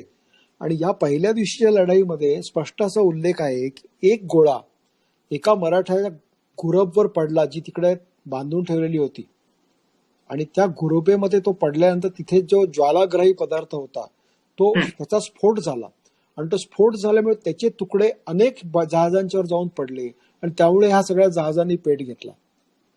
आता आणि त्यामुळे ते जळून गेले. अर्थात त्या जहाजांची यादी पण आपल्याकडे आहे. असं नाही की काही 100 जहाजं तिकडे बांधलेली होती, थोडीफार जहाजं होती त्यावेळेला. इनफॅक्ट मराठ्यांची राजापूरची जी खाडी आहे विजयदुर्गला लागूनच, तिकडे मराठ्यांची म्हणजे पेशव्यांच्या नेव्हीची 4 गुराबं 50 गलबतं येऊन थांबलेली होती असं आपल्याला दिसतं. तेव्हा आपल्याकडे एक म्हण आहे की समजा एखादा आपला सेनापती जर आपल्या म्हणणं ऐकत नाही, आज समजा पंतप्रधानांनी सांगितलं की अमुक अमुक आर्मीच्या जनरलला काम करायला सांगितलं आणि त्यांनी केलं नाही तर ते जनरलचं काय करायचं. आपली काही पाकिस्तान सारखी परिस्थिती नाहीये की जनरल डिक्टेट करतो. त्यामुळे एक 1740 मध्ये पहिल्यांदा तुळाजींना म्हणजे पकडून नानासाहेबांनी पुण्यात आणलं होतं. ब्रह्मेंद्र स्वामींच्या विनंतीवरून त्यांना सोडून दिलं. तर 1733 ते 1754 हे 20 वर्ष काळ जो होता हा विजयदुर्गच्या सुभेदाराकडून स्वराज्याला शाहू महाराजांच्या हयातीत आणि शाहू महाराजांच्या नंतर कुठल्याही प्रकारचं सहकार्य झालेलं आपल्याला दिसत नाही. उलट फक्त मराठेशाहीच्या बाजूला मदत केली नाही हे तर ठीक आहे, पोर्तुगीजांची तह केलेला आपल्याला आढळतो, विशाळगडकरांच्यावर हल्ला केलेला आढळतो, बावडेकरांच्यावर हल्ला केलेला छत्रपती संभाजी कोल्हापूरच्यावर हल्ला केलेला आढळतो. ताराबाई साहेबांचं पत्र आहे की तुम्ही छत्रपतीच्या टेरिटरीमध्ये जाऊ नका. मुडागड किल्ल्यावरून जो प्रकरण त्यावेळेला झालेली आहेत, तुळाजी आंग्रेंनी तिकडच्या सगळ्या बाजू प्रतिनिधी बावडेकर, संभाजी महाराज या सगळ्यांच्यावर हल्ले केले होते.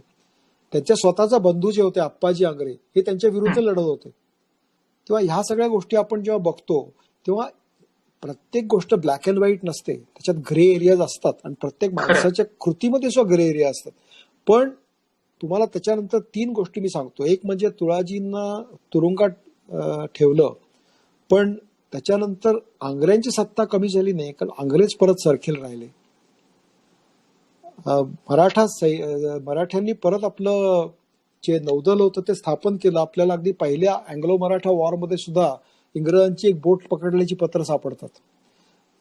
तोत्या सदाशिवराव भाऊ जेव्हा तिकडून पळत होता रत्नागिरीहून, तेव्हा त्याला रघुजीराजे आंग्रेंनी पकडून आणलं. हे पण आपल्याला नमूद आहे. तेव्हा नंतरची जी नेव्ही होती, जे त्यांनी इंग्रजांचे व्यापारी जहाज पकडली नाहीत, पण इंग्रजांचं आणि मराठ्यांचं समुद्री युद्ध झालेलं आपल्याला आढळत नाही. बरं, त्याच्यामुळे आपलं जर स्वराज्य आणि साम्राज्य नष्ट झालं असं जर कोणी म्हणत असेल तर अगदी 1818 पर्यंत पूर्ण पश्चिम किनारपट्टी, एक मुंबई आणि साष्टीचं बेट सोडलं तर ती मराठ्यांच्या ताब्यातच राहिली. इंग्रजांचं राज्य जे पसरलं हे कलकत्ता आणि मद्रास साईडनी पसरलं. पूर्ण पश्चिम किनारपट्टीवर त्यांचा कधीच मुंबईच्या बाहेर त्यांना येता आलं नाही. म्हणजे विजयदुर्गाच्या नंतर सुद्धा इंग्रजांचं आरमार वरचढ झालं नाही. 1756 सालानंतर मुंबईची किनारपट्टी इंग्रजांकडे गेली असं आपल्याला कुठेच दिसत नाही. अगदी 1818 पर्यंत ती बाजीराव म्हणजे दुसऱ्या बाजीरावांच्या ताब्यात होती सगळी एरिया. 1802चा तह वसईला झालेला आहे. विजयदुर्ग 1818 मध्ये इंग्रजांच्या ताब्यात गेली. तेव्हा ही सगळी किनारपट्टी जर इंग्रजांकडे तोपर्यंत गेली नाही तर मराठा राज्याचा जो पाडाव झाला तो विजयदुर्गच्या पाडावामुळे कसा होऊ शकतो? त्याचं कारण दुसरीकडे होतं, उत्तरेकडे, पूर्वेकडे होतं, मद्रासकडे होतं. तिथून चारी बाजूनी हे लोक जे आले, शेवटी जेव्हा टिपूचा सत्ता, निजाम जेव्हा त्यांना शरण गेला तेव्हा चारी बाजूनी मराठी एन्सर्कल झाले आणि शेवटी मराठ्यांच्या ऱ्हास होण्याचं कारण अंतर्गत सुद्धा आहे. जेवढी बाहेर आहेत तेवढी अंतर्गत सुद्धा आहेत. त्याचाही आपल्याला विचार करायला पाहिजे. पण हे कारण त्याचं नव्हतं. कारण शेवटपर्यंत आपण बघतो की आंग्र्यांची सत्ता शाबूत राहिली. एक तुळाजी फक्त वेगळा केला म्हणजे आंग्र्यांची सत्ता नष्ट झाली नाही. एक 25-50 जहाजं नष्ट झाली म्हणजे आरमार परत बांधता येत नाही अशातला प्रकार नाही. तेव्हा ही विधानं जी आहेत ती पूर्णपणे मला एकतर्फी वाटतात. सत्य मध्यावर आहे कुठेतरी. आणि 1756 आपण जर परिस्थिती बघितली त्यावेळेला त्याच्यानंतर 6 महिन्यांनी इंग्रजांच्या ताब्यातून कलकत्ता गेलं. तेव्हा इंग्रज त्यावेळेला काय प्रबळ शक्ती होती भारतातली असं नाही. भारतावर राज्य करतील हा विचार तर सोडूनच द्या तुम्ही, पण त्यावेळेला ती प्रबळ शक्ती ही नव्हती. त्यांना कलकत्त्याहून सिराजुद्दौलाने सुद्धा हाकलून दिलं त्या काळी. ही 1756 फेब्रुवारीतली परिस्थिती होती. हा पहिला प्रश्न तुळाजी आंग्र्यांचा माझे जे वाचनात आलेले आहे ते तुमच्या समोर मांडलं. आता दुसरा प्रश्न होता की पानिपतच्या अगोदर नानासाहेबांचं लग्न. आता सामान्यपणे आपण जेव्हा वाचतो तेव्हा आपल्या डोक्यात काय विचार येतो की कोणी दुसरं लग्न केलं म्हणजे काहीतरी वासनेच्या आहारी जाऊन माणसाने लग्न केलं असणार, हो की नाही? की त्याला काहीतरी अशी भयंकर वासना झाली आणि त्यामुळे त्याला परत लग्न करावं लागलं. आता वासनेसाठी लग्न करण्याची नानासाहेबांना गरज नव्हती. त्या काळी त्यांच्याकडे नाटकशाळा होत्या. लग्न हे एक पॉलिटिकल युनियन होतं. जसं जयपूरची राजकन्या मोगलांशी राज्य करायची एक, तेव्हा ह्या काळी जे वाखरे म्हणून जे सावकार होते पैठणचे, हे वाखरे सावकार यांच्या 4 मराठा सैन्य त्यावेळेला फील्डमध्ये होती. एक रघुनाथराव निजामाच्या तोंडावर होता, दक्षिणेत हैदरच्या तोंडावर विसाजी कृष्ण बिनीवाले होते, उत्तरेकडे पानिपतला सदाशिवराव भाऊ होते आणि चौथं सैन्य नानासाहेबांच्याकडे होतं. त्यांच्याबरोबर भोसले बंधू पण आले होते. तेव्हा ही 4 सैन्यांना मेंटेन करण्यासाठी किती पैसा लागत असेल याचा आपण विचार करू शकतो. आणि यावेळेला सर्व मुली सोडून एखाद्या देशस्थ आणि सावकाराच्या मुलीशी लग्न करायचं दुसरं काय कारण असू शकतं हे मला तरी काही सुचत नाही. आणि ते लग्न झाल्याबरोबर मोठ्या तत्परतेने नानासाहेब उत्तरेकडे जायला लागतात हे आपल्याला दिसतं. बरीचशी मराठेशाहीची पत्र आपल्याला आज सापडत नाहीयेत. बराचसा दप्तर गहाळ झालेला आहे. बराचसा दप्तरातली पत्र आपल्याला दिसत नाहीत. तेव्हा आपल्याला सर्कमस्टॅन्शियल एव्हिडन्सवर थोडंसं अवलंबून राहायला लागतं की हे कशासाठी लग्न केलं असेल. लग्न माणूस कशा करता करतो. त्यांना ऑलरेडी 3 मुलगे होते, त्यासाठी लग्न कोणी करत नाही. त्यांना नाटकशाळा होत्या, त्यासाठी लग्न करत नाही.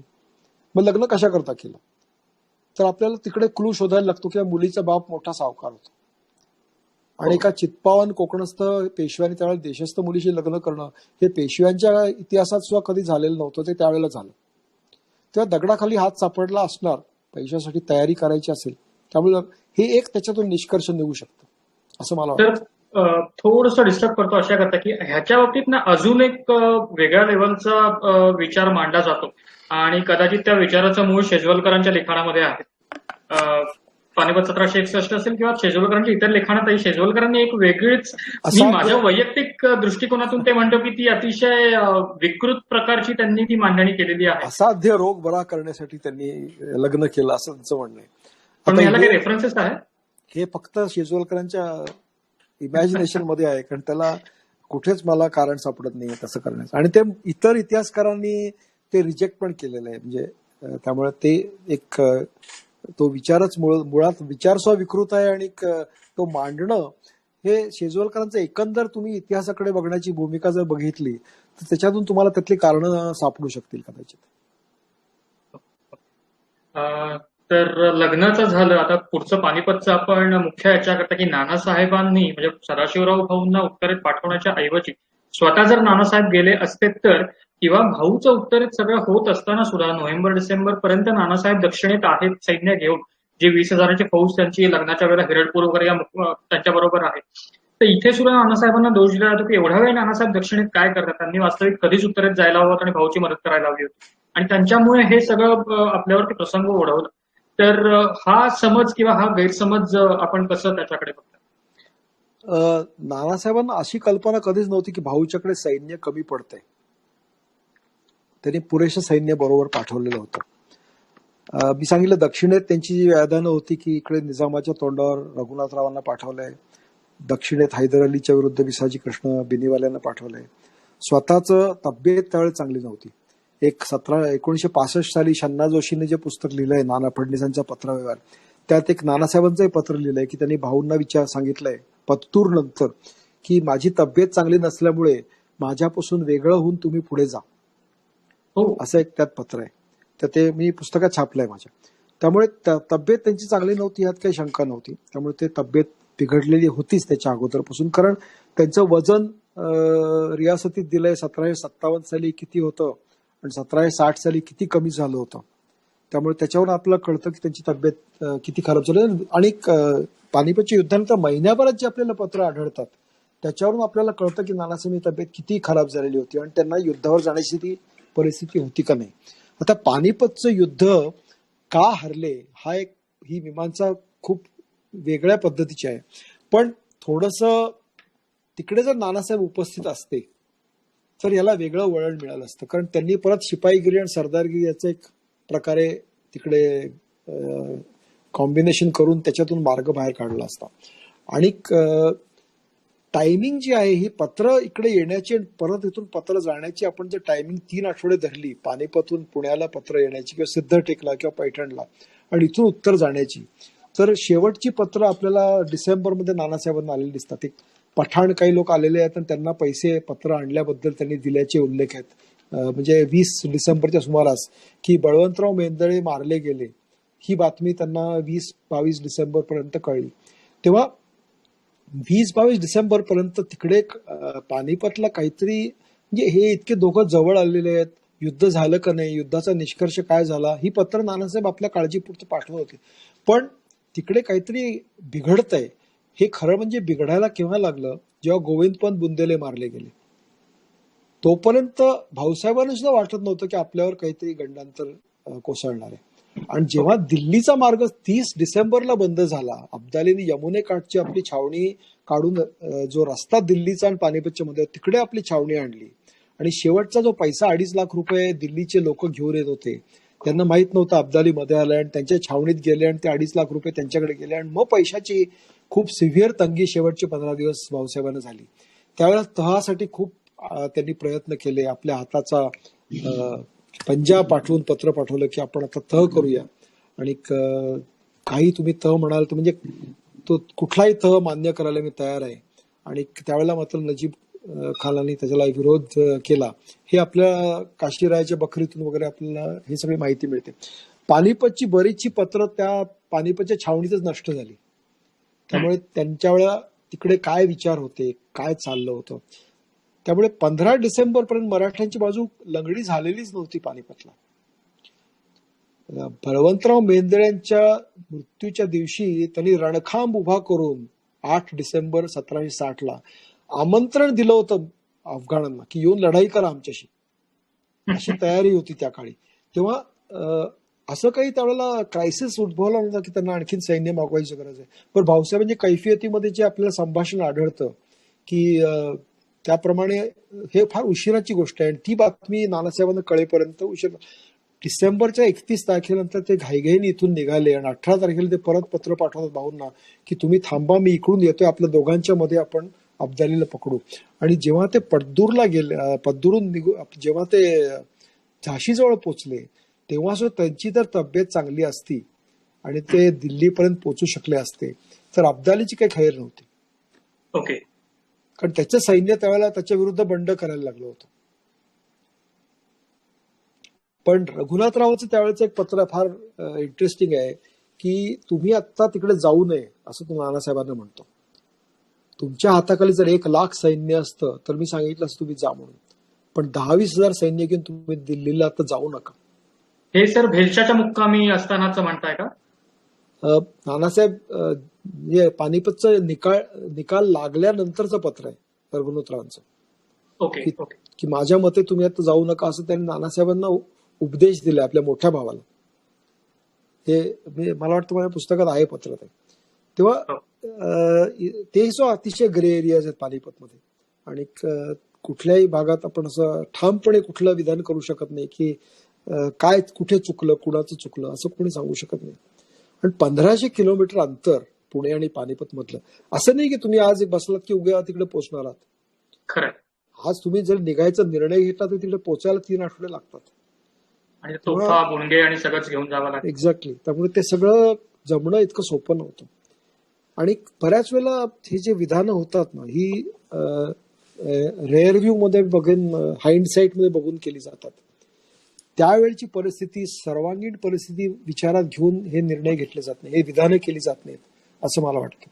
पानिपतला पराभव झाला, दुर्दैव झाला. बरेच लोक त्यातले जे मारले गेले शिपाई नव्हते, बाजार बुणगे होते, जे निहत्ते होते, त्याची वर्णन आहेत कशी लाईनीत उभं राहून त्यांचे डोकी उडवली वगैरे. अशा प्रकारची कत्तल तुम्ही जर अगदी 1700 सालापासून जरी इतिहास बघितला 1761 पर्यंत तर शरण आलेल्या शत्रूची अशा प्रकारे कत्तल करण्याची आपल्या हिंदुस्थानात ही पहिलीच वेळ होती. असं कोणीही केलेलं आपल्याला आढळत नाही आणि असं कोणी करेल अशी अपेक्षाही कोणी केली नाही. 1.25 लाख बागडी फुटली, त्यातलं सैनिक जे होते 50,000 होते, त्यातले जवळजवळ 10-15 हजार परत आले आणि त्यात नाना फडणवीस होते, महादजी शिंदे होते, मल्हारराव होळकर होते. हे परत आल्यामुळे उत्तरेकडे काहीतरी जमाव शिल्लक राहिला मराठ्यांचा. त्या काळी दमाजी गायकवाड परत आले, विठ्ठल शिवदेव विंचुरकर परत आले. त्यामुळे यांच्यामुळे तिकडे काहीतरी आपला सैन्य शिल्लक राहिला आणि माळव्यामध्ये आपली सत्ता शिल्लक राहील, त्या पानिपत राहू शकली असं आपण म्हणू शकतो. Yes yes yes. सर मला थोडंसं म्हणजे आता खरं तर आपला वेळ ऑलरेडी आपण 1.5 तास ह्याच्यावरती चर्चा करतोय जवळपास आणि भरपूर काही प्रश्न आहेत, त्यामुळे मी पानिपताकडे जास्त आता वळत नाही. मी सगळ्यांना आता फक्त एकच सांगतो की पानिपताविषयी जेवढी जास्तीत जास्त माहिती हवी असेल तेवढं सरांचं सॉल्स्टिस ॲट पानिपत हे इंग्रजी आणि मराठी दोन्हीमध्ये पुस्तक उपलब्ध आहे. तर पानिपतवरती काय झालं नेमकं किंवा पानिपतावरती बाजारबुंगे का नेले वगैरे जसे आता आपल्याला प्रश्न येतात मी बघतोय, पण या प्रश्नाविषयी आपल्याला सरांच्या पुस्तकातून माहिती घेता येईल 100%. तर आपण ते पुस्तक नक्की वाचा आणि आपल्याला आपल्या प्रश्नांची उत्तरं 100% मिळतील. सर मला थोडंसं नानासाहेबांच्या राजकारणाच्या पलीकडे जाऊन त्यांनी इतर कामं कशी केली, म्हणजे पुण्याची व्यवस्था लावण्यात नानासाहेबांचा एक मोठा हात आहे किंवा त्यांचं ते श्रेय त्यांच्याकडे जातं. कारण कसबे पुणे ते शहर पुणे हा जो काही प्रवास आहे, पेठांची रचना करण्यापासून, कात्रजवरनं नळाचं पाणी आणण्यापासून किंबहुना पर्वतीच्या खालच्या तळ्याला बांध घालण्यापासून वर हे जे काही एकंदर सगळं नानासाहेबांनी केलं, एक वेल स्ट्रक्चर्ड सिटी, आणि नुसतं पुणंच नाही तर इतरही आजूबाजूच्या प्रदेशात त्याचा खूप मोठ्या प्रमाणावरती त्याचा उपयोग झाला. तर या बाबतीत हा जो एक नानासाहेबांचा वेगळा पैलू आहे, तर ह्याच्या बाबतीत काय सांगता येऊ शकेल? नानासाहेबांचं एक म्हणजे सूक्ष्म नजर पण असायची आणि चौफेर नजर पण असायची की आपला राज्य कारभार कसं चाललंय, राज्य कसं चाललंय. आणि त्या दृष्टीने जेव्हा ते उत्तरेकडे गेले, म्हणजे बाजीराव साहेबांच्या बरोबर उत्तरेकडे जायची त्यांना कधी वेळ आली नव्हती. पहिली जेव्हा स्वारी त्यांनी माळव्यावर केली 1741 साली, आणि तिकडचं बुंदेलखंडातले राजे राजवाडे बघितले, तिकडची राहणीमान बघितलं, तिकडची लोक बघितली, कशी राहतात, काय राहतात, त्यांची संस्कृती कशी आहे. त्यानंतर त्यांचं जे प्रख्यात जे पत्र आहे की उत्तरेकडची आणि दक्षिणे, नाना पुरंदर पत्र लिहिलंय त्यांनी 1742च्या सुमारास, की ही ज्या दोन प्रवाह आहेत सुवर्णगंगेचे, दक्षिणेचे आणि उत्तरेचे, हे जेव्हा पुण्याला येऊन पुण्याच्या ठिकाणपर्यंत पोचतील तेव्हा इकडे सुबत्ता येईल. आणि पण वाटेमध्ये ते बरेच ठिकाणी जिरतात जमिनीमध्ये आणि पुण्यापर्यंत ही सुवर्णगंगा पोचत नाही, ही खेद त्यांनी व्यक्त केले. खूप खुबीदार पत्र आहे. त्याचं इंग्रजी ट्रान्सलेशन करणं हे सगळ्यात अवघड काम मला होऊन बसलंय खरं म्हणजे. तर मला वाटतं सर, सॉरी, रिअली सॉरी, मी डिस्टर्ब करतोय. बहुतेक हे बजाला पुरंदराने लिहिलं पत्र आहे आणि त्याच्यात नानासाहेब नाना पुरंदर नाना पुरंदरे, ओके. नाना पण राजपूत तिथे कशा पद्धतीच्या कला आहेत वगैरे ते पण हो, बहुधा याच पत्रामध्ये आहे ना? मोठं लांबलचक पत्र आहे. आणि नाना पुरंदरांची टिंगलही करतो तो की इकडे येऊन तुम्ही ही जागा बघायला पाहिजे होती, पण तुम्ही तर काय, तुम्ही लग्न करून बसलात, असं पण शेवटी तो त्यात म्हणतो. त्यामुळे हे एक त्यांचं एक म्हणजे ज्याला ऍस्थेटिक्स म्हणतात त्याच्यात एक नानासाहेबांचं खूप लक्ष असायचं. नुसतं शिपाईगिरी किंवा असं एक त्यांचं एक सौंदर्याकडे लक्ष होतं की एखादं शहर कसं सुंदर करावं, एखादं कसं असावं शहर, त्यासाठी पैसे पाहिजेत. 1745 साली राधाबाई पेशव्यांचं म्हणजे बाळाजी विश्वनाथांच्या पत्नी, त्यांचं पत्र आहे की पुण्याला दुष्काळ पडलाय, पण इथले सरदार सगळे नदीचं पाणी वापरतात त्यांच्या बागेसाठी. नानासाहेब तेव्हा सातारला होते. तर मी सांगितलंय की इकडे बागेंसाठी पाणी देणं बंद करा, कारण लोकांचं इकडे तहान भागत नाही पाण्यामुळे. हे 1745 नानासाहेबांनी लिहिलं पत्र आहे. आणि त्याच्यानंतर 3-4 वर्षात तुम्हाला दिसतं की नानासाहेबांनी कात्रजची 2 तळी बांधली, तिकडून तो नळ इकडे आणला, आंबी लोढा डायव्हर्ट केला.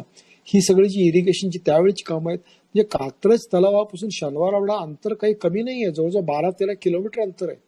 आणि हा सगळा अंडरग्राऊंड दगडी पूर्ण विटांनी बांधलेले, तुम्ही जर माणूस उभा राहील एवढे उंच, त्याच्यामध्ये अजूनही गोडं पाणी त्याच्यात मिळतं. आणि ते 20व्या शतकापर्यंत गावातल्या हौदापर्यंत पाणी येत होतं. हे जर तुम्ही बघितलं तर त्या काळी हे पुणे शहराचं एक मोठंच त्यावेळेचं एक काम त्यांनी त्यावेळेला केलेलं आहे. बागा पुण्यातल्या बऱ्याच त्यांनी केल्या, हिराबाग असू दे, सारसबागेतला तलाव असू देत, पर्वतीची रचना असू देत, किंवा शहर आपलं कसं सुंदर असावं, राजधानी आपली कशी सुंदर असावी, यांच्याकडे लक्ष होतं त्यांचं. आणि लकडी पूल, पहिला पूल जो पुण्यातला बांधला गेला, अगदी शेवटच्या आयुष्याच्या शेवटच्या महिन्यामध्ये त्यांनी तो लकडी पूल बांधून घेतला.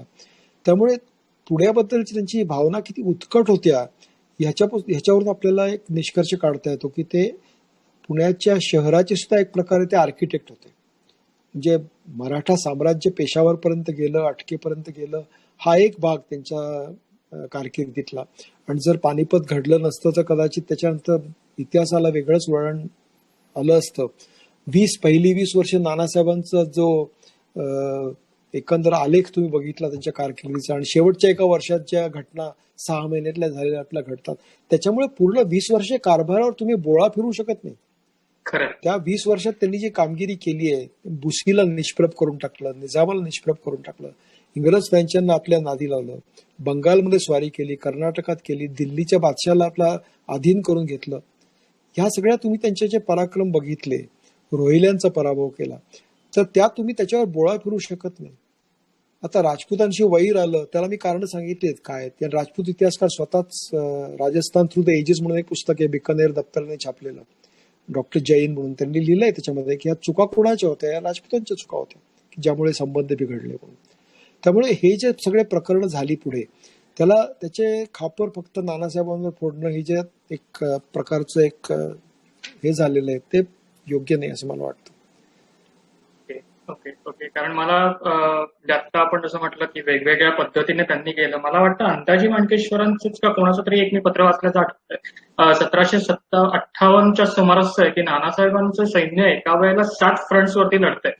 म्हणजे गोवेकर असतील किंवा दक्षिणेकडे सावनूर आणि हा सगळा प्रदेश आहे. उत्तरेत रघुनाथराव आणि शिंदे होळकर तिकडे वेगळ्या याच्यात लढतात. अंताजी माणकेश्वर आणि गोविंदपंत बुंदेले वेगळ्या याच्यात लढतात. ते 7 वेगवेगळ्या फ्रंट्सवरती नानासाहेबांच्या फौजा लढतात आणि तरीही हा माणूस सगळं हँडल करतोय, सगळ्यांना पैसा पुरवतो, सगळं करतोय. आणि दुसरीकडे निजामाला 48 साली नानासाहेब तेही ठणकावतात की आम्ही शिवाजी महाराजांचे शिष्य आहोत म्हणून. तर म्हणून म्हटलं की चौफेर नजर आणि सूक्ष्म नजर दोन्ही त्यांच्याकडे असायची. मी फाईन पॉइंट्स पण बघायचे. इनफॅक्ट खूप इंटरेस्टिंग आहे की नंतर जेव्हा विजयदुर्ग मराठ्यांना परत दिला नाही इंग्रजांनी 6 महिन्याकरता, तेव्हा त्यांची जी पत्रोपत्री झालेली आहे ती खूप इंटरेस्टिंग आहे. ती आता आपल्याला त्या वेळेअभावी जाण्यासारखं नाहीये, पण येस. शेवटी इंग्रजांना तो द्यावा लागला. आणि इतकं महत्वाचा गड इंग्रजासारखा एखादा जे हे होतं, सत्ता होती, त्यांनी गड असा परत देऊन टाकणं, ह्याच्यातच तुम्हाला एक काहीतरी पॉवर तुम्हाला दिसून येते एखाद्या माणसाची. आणि जेव्हा परत ते सावनूरून आले त्याच्यानंतर त्यांनी याच्याबद्दल पत्रव्यवहार सुरू केला की आता विजयदुर्ग आमच्या ताब्यात द्यावा म्हणून. आणि इंग्रजांनी देऊन टाकलं. इंग्रजांनी देऊन टाकला, कारण ते ओके. त्यांना उभं राहणं शक्य नव्हतं त्यावेळेला मराठ्यांच्या विरुद्ध. खरं खरं. सर थोडंसं आता आपण खूपच म्हणजे शेवटाकडे येतोय आणि मी मधले काही प्रश्न गाळतो. म्हणजे नानासाहेबांचं इतर राजकारण वगैरे आपण त्याच्यावरती नंतर पुन्हा एकदा चर्चा करूया.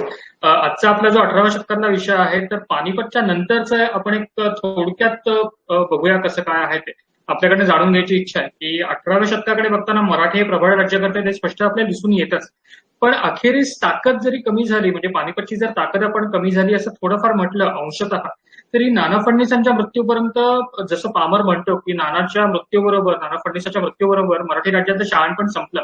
तर नाना फडणवीस आणि महादजी शिंदे या 2 मोठ्या माणसांनी म्हणजे ऍडमिनिस्ट्रेटिव्ह लेव्हलला आणि मिलिटरी प्रॉपर वॉरफेअर फील्डवरती या दोन्हीही लोकांनी तेवढंच होल्ड करून ठेवला. पण 18वं शतक संपताना मराठी राज्य किंवा मराठ्यांची एकंदर ताकद सुद्धा तेवढीच कमी झालेली दिसते.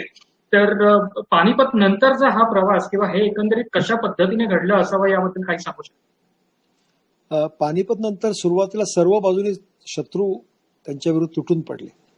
आणि राजपूत असू देत, निजाम असू देत, हैदर अली असू देत, सर्व बाजूनी संकट त्यांच्यावर आली.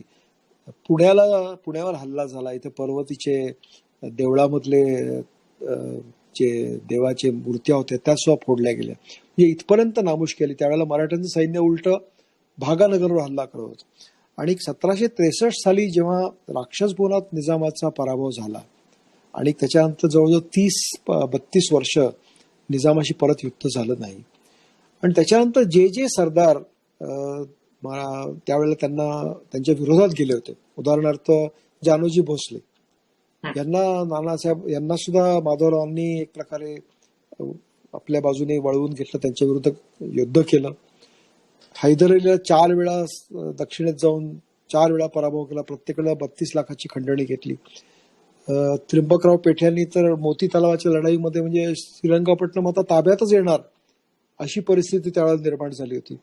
आणि टिपू आणि हैदर अलीला पळून जायची वेळ आली त्या मोहिमेच्या वेळेला. हे आणि उत्तरेकडे जे मोठं सैन्य पाठवलं त्यात तो शहा आलम जो 1700 पानिपतच्या अगोदर 2 वर्ष पळून गेला होता आणि अलाहाबादला होता, त्याला आणून महादजी शिंदेंनी दिल्लीच्या तख्तावर बसवलं आणि त्याला आपल्या हाताचं बाहुलं करायचा मराठ्यांनी प्रयत्न केला, पत्थरगडवर हल्ला केला. त्यामुळे माधवरावांच्या मृत्यूपर्यंत जवळजवळ जी उद्दिष्ट होती आणि पानिपत पूर्वीची पोझिशन, कदाचित पानिपतच्या पेक्षाही जास्त पोझिशन त्यांनी त्यावेळेला मिळवून ठेवली होती माधवरावांच्या मृत्यूनंतर. तेव्हा खरं म्हणजे मी म्हणतो की जी मुख्य पेशवाई आहे ही माधवरावांच्या मृत्यूनंतरच संपलेली आपल्याला दिसते. त्याच्यानंतरची ही जी उत्तर पेशवाई आहे, जेव्हा एक सक्षम पेशवा त्यावेळेला आपल्याला दिसत नाही. राज्य जे होतं ते मंत्री आणि सरदारांच्या ताब्यात त्यांच्या कलेनी चालत होतं. सवाई माधवराव 20 वर्ष जरी नावापुरते पेशवे असले तर त्यांच्या कारभार काहीच नव्हता. कारभार जो होता तो विखुरलेला होता. कुणाच्या एकाच्या मताने काम चालत नव्हतं आणि आपापसातले हेवे दावे वाढत चालले होते की आपलं स्थान बळकट करण्यासाठी कुणाला अडवून धरायचं, कुणाला मदत केव्हा करायची, किती करायची, अशा प्रकारचे हेवे दावे चालले होते. उत्तरेत तुम्ही बघता की महाजी शिंदेनी आपलं प्रचंड योगदान केलेलं आहे आणि तिकडे आपलं मराठा सत्ता सगळी जी टिकवली आहे ती बऱ्याचशा प्रमाणात महाजी शिंदेचं त्याच्यामध्ये योगदान आपल्याला दिसून येतं. दक्षिणेमध्ये बरेच पटवर्धन होते, इतर सरदार बरेच त्यावेळेला चे पेशवाईमधले होते, ते सगळे सरदार दक्षिणेकडे झटत होते आणि तिथे त्यांचा टिकून राहिलं होतं. त्यावेळेला आपली जी सत्ता होती ती गुजरात आपल्या ताब्यात होतं, भोसल्यांच्याकडे ओडिसा आपल्या ताब्यात होतं. पण एकंदरीत विखुरलेल्या परिस्थिती होतं. उदाहरणार्थ पहिल्या अँग्लो मराठा वॉरमध्ये आपल्याला दिसतं की जेव्हा इंग्रजांच्या विरुद्ध नाना फडणवीसांनी एक निजाम आणि हैदर अली आणि मराठ्यांचं एक जूट निर्माण केली होती, तेव्हा त्यांनी प्रत्येकाला कार्य वाटून दिलं होतं की तुम्ही काय कार्य करायचं. उत्तरेकडे शिंदे लढत होते, दक्षिणेत मराठ्यांचे सरदार लढत होते, मद्रासजवळ हैदर अली लढत होते, निजामाने काय थोडंफार मदत केली असेल. मुधोजी भोसल्यांना सांगितलं होतं की ओरिसामधून तुम्ही हल्ला करा आणि बंगालमध्ये जा. तर ह्याच्या उलट तुम्हाला दिसतं की इंग्रजांनी त्यावेळेला वकील पाठवून आपलं सैन्य ओरिसामधून मद्रासकडे खुशकीचं सैन्य जायला परवानगी मिळवली. तेव्हा ह्याला एक सेंट्रल अधिकार नसला, विखुरलेले सत्ता असलं की काय होऊ शकतं की एखादा जर तुमच्या सरदाराने कामगिरी व्यवस्थितपणे केली नाही तर सगळंच अलायन्स तुमचं तुटून पडतं. त्यामुळे हैदर अलीवरचं प्रेशर वाढलं की कलकत्ता बंगालवर हल्ला करायची ऐवजी बंगालचं सैन्य मद्रासमध्ये उतरलं.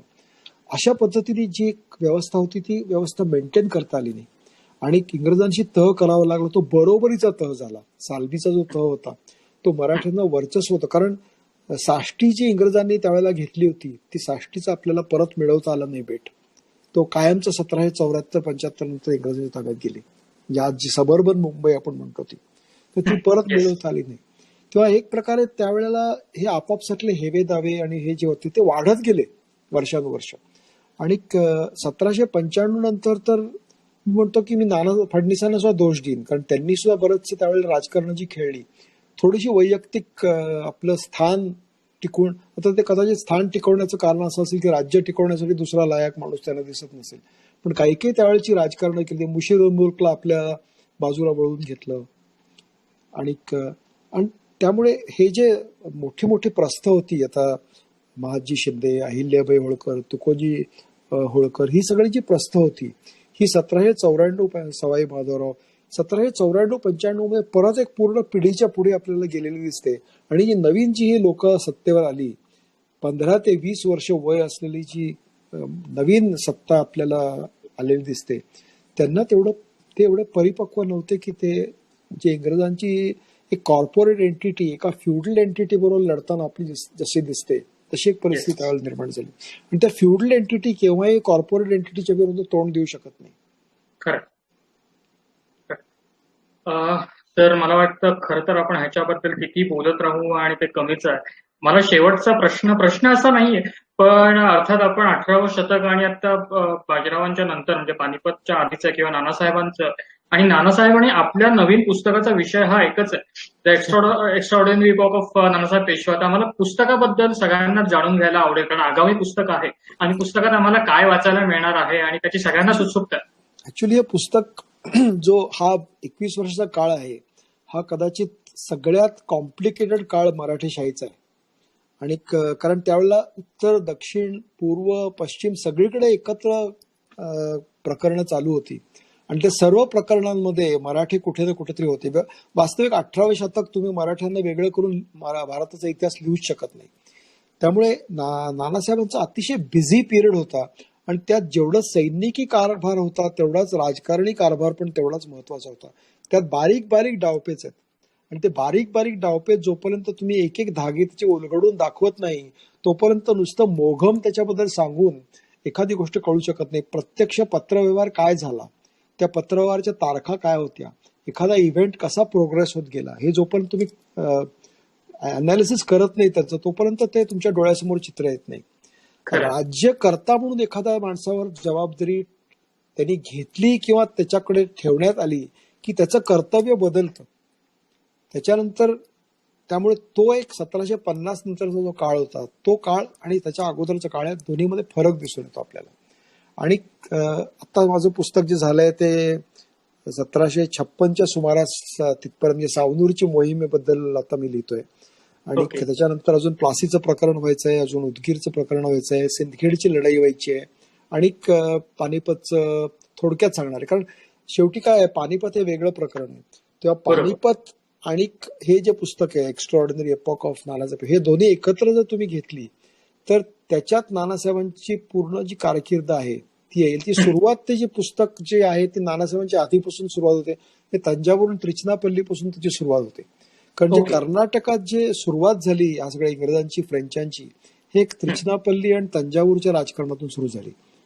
त्याच्यानंतर बंगालच्या मोहिमेबद्दल 4-5 चॅप्टर्स आहेत. त्याच्यामध्ये अलीवर्दीने आपलं राज्य कसं संपादन केलं, त्याच्यावर वेगवेगळ्या वेळेला रघुजी भोसल्यांचे हल्ले कसे झाले, कर्नाटकात रघुजी भोसल्यांचे हल्ले कसे झाले, हे सगळे ओके. पहिले जवळजवळ 10 चॅप्टर त्याच्यामध्ये आपले कव्हर झालेले आहेत. कारण त्यावेळेला नानासाहेब सुद्धा होते आणि ते उत्तरेकडे माळव्यामध्ये, बुंदेलखंडामध्ये जात होते. बंगालमध्ये रघुजी भोसले नानासाहेबांचं युद्ध झालं.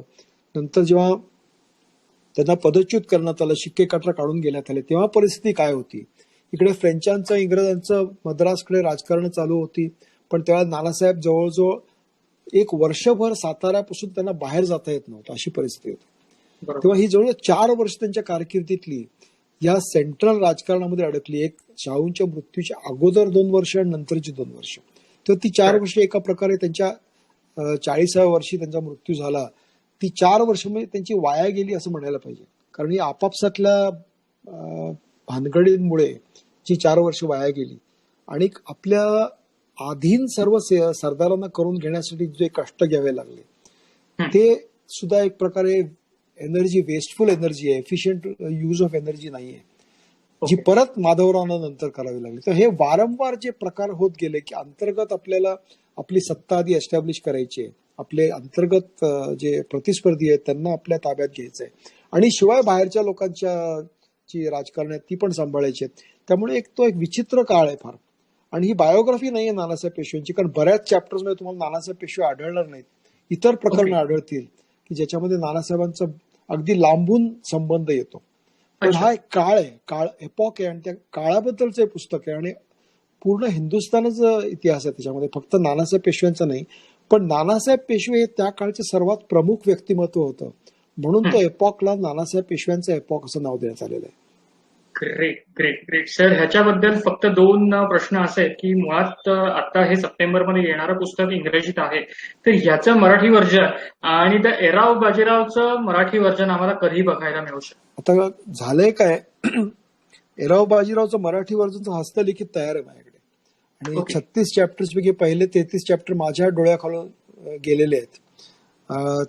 ते अजून तिकडे टाईप करायला आता लॉकडाऊनमुळे सगळं प्रिंटिंग प्रेस बंद झाले, त्यामुळे टायपिंग जे पहिल्या 18-20 चॅप्टर्सचं डीटीपी झालंय ते पुढचं डीटीपी व्हायचंय. त्यामुळे माझा ओरिजिनल प्लॅन होता की ते 18 ऑगस्ट पर्यंत प्रकाशन करावं, पण आता ते सगळं अनिश्चित आहे. त्यामुळे जोपर्यंत प्रिंटिंग प्रेस सुरू होत नाही आणि टीटीपी पूर्ण झाल्यावर परत त्याचे प्रूफ, कारण ते हस्तलिखितातून मायक्रोसॉफ्ट वर्ड मध्ये इंग्रजी टायपिंग केल्यावर एक स्टेप आपली कमी होते, तशी मराठी याच्यात नाही. आधी वहीतून ते डीटीपी करून मग ते तपासून मग ते पुस्तकात घालून असं सगळं ते प्रोसिजर आहे. त्यामुळे अजूनही बघतोय मी, कारण शक्य झालं तर ते 18 ऑगस्ट पर्यंत काढायचा विचार आहे. हे पुस्तक नानासाहेबांचं जर मला व्यवस्थितपणे काम करता आलं तर जुलैपर्यंत संपावं आणि मग ऑगस्टचा महिना पूर्ण नकाशे आणि चित्र गोळा करण्यात जातील आणि 1 सप्टेंबरला जर छपाई सुरू झाली तर 27 सप्टेंबरला पहिल्या काही कॉपीज माझ्या हातात यायची मला अपेक्षा आहे, असं सध्या तरी बेत आहे. बघूया कुठपर्यंत जाता येते. म्हणजे या वर्षाच्या अखेरीस आम्हाला दोन्हीही, म्हणजे बाजीराव मराठी आणि the epoch of extraordinary epoch of Nanasaheb, हे दोन्ही पुस्तकं आम्हाला वाचायला मिळतील अशी एकंदरच मी सगळ्यांच्या वतीने अपेक्षा करतो. म्हणजे मी एकटाच नाही तर माझ्यासारखे अनेक जण उत्सुकतेने अजून वाट बघतात की हे कधी आम्हाला वाचायला मिळेल. सर, खरंच म्हणजे 18वं शतक मराठ्यांचं शतक का म्हटलं जातं हे आजच्या एकंदरीत चर्चेवरून आपल्याला, म्हणजे मला स्वतःला समजलं. वेळेअभावी आपल्याला सगळ्याच गोष्टींवरती नाही बोलता आलं आणि इनफॅक्ट मला आता समोरही अनेक कमेंट्स दिसतात. कमेंट्समध्ये भरपूर प्रश्न आहेत, प्रश्न मिक्सअप आहेत. म्हणजे बाळाजी विश्वनाथांच्या काळापासून ते मल्हारराव होळकर असतील किंवा पुढच्या पानिपतोत्तर काळातले सुद्धा आहेत. पण आपल्याला 1-1.5 तासात हे सगळे प्रश्न घेताही नाही आले, किंबहुना माझ्या लिस्टमध्ये सुद्धा मला बरेचसे प्रश्न नाही घेता आले. पण तरीही जेवढं काही शक्य आहे तेवढं आपण सगळं उलगडून सांगितलं आणि आपण आम्हाला जेवढं काही ज्ञान देता येईल तेवढं दिलं याबद्दल आपले खरंच मनपूर्वक इतिहासाच्या पाऊलखुणातर्फे आणि सगळ्यांतर्फे मनपूर्वक आभार सर. इतिहास पाऊल कोणाच्या बऱ्याच सभासदांना हे ज्ञान बऱ्यापैकी आहे आणि त्यातले प्रश्न मला नक्की माहिती आहे की खूप चिकित्सक प्रश्न असणार, त्यामुळे मला ते दिसत नाही आहेत अनफॉर्च्युनेटली, नाही तर मी त्याच्यातून सिलेक्ट केले असते.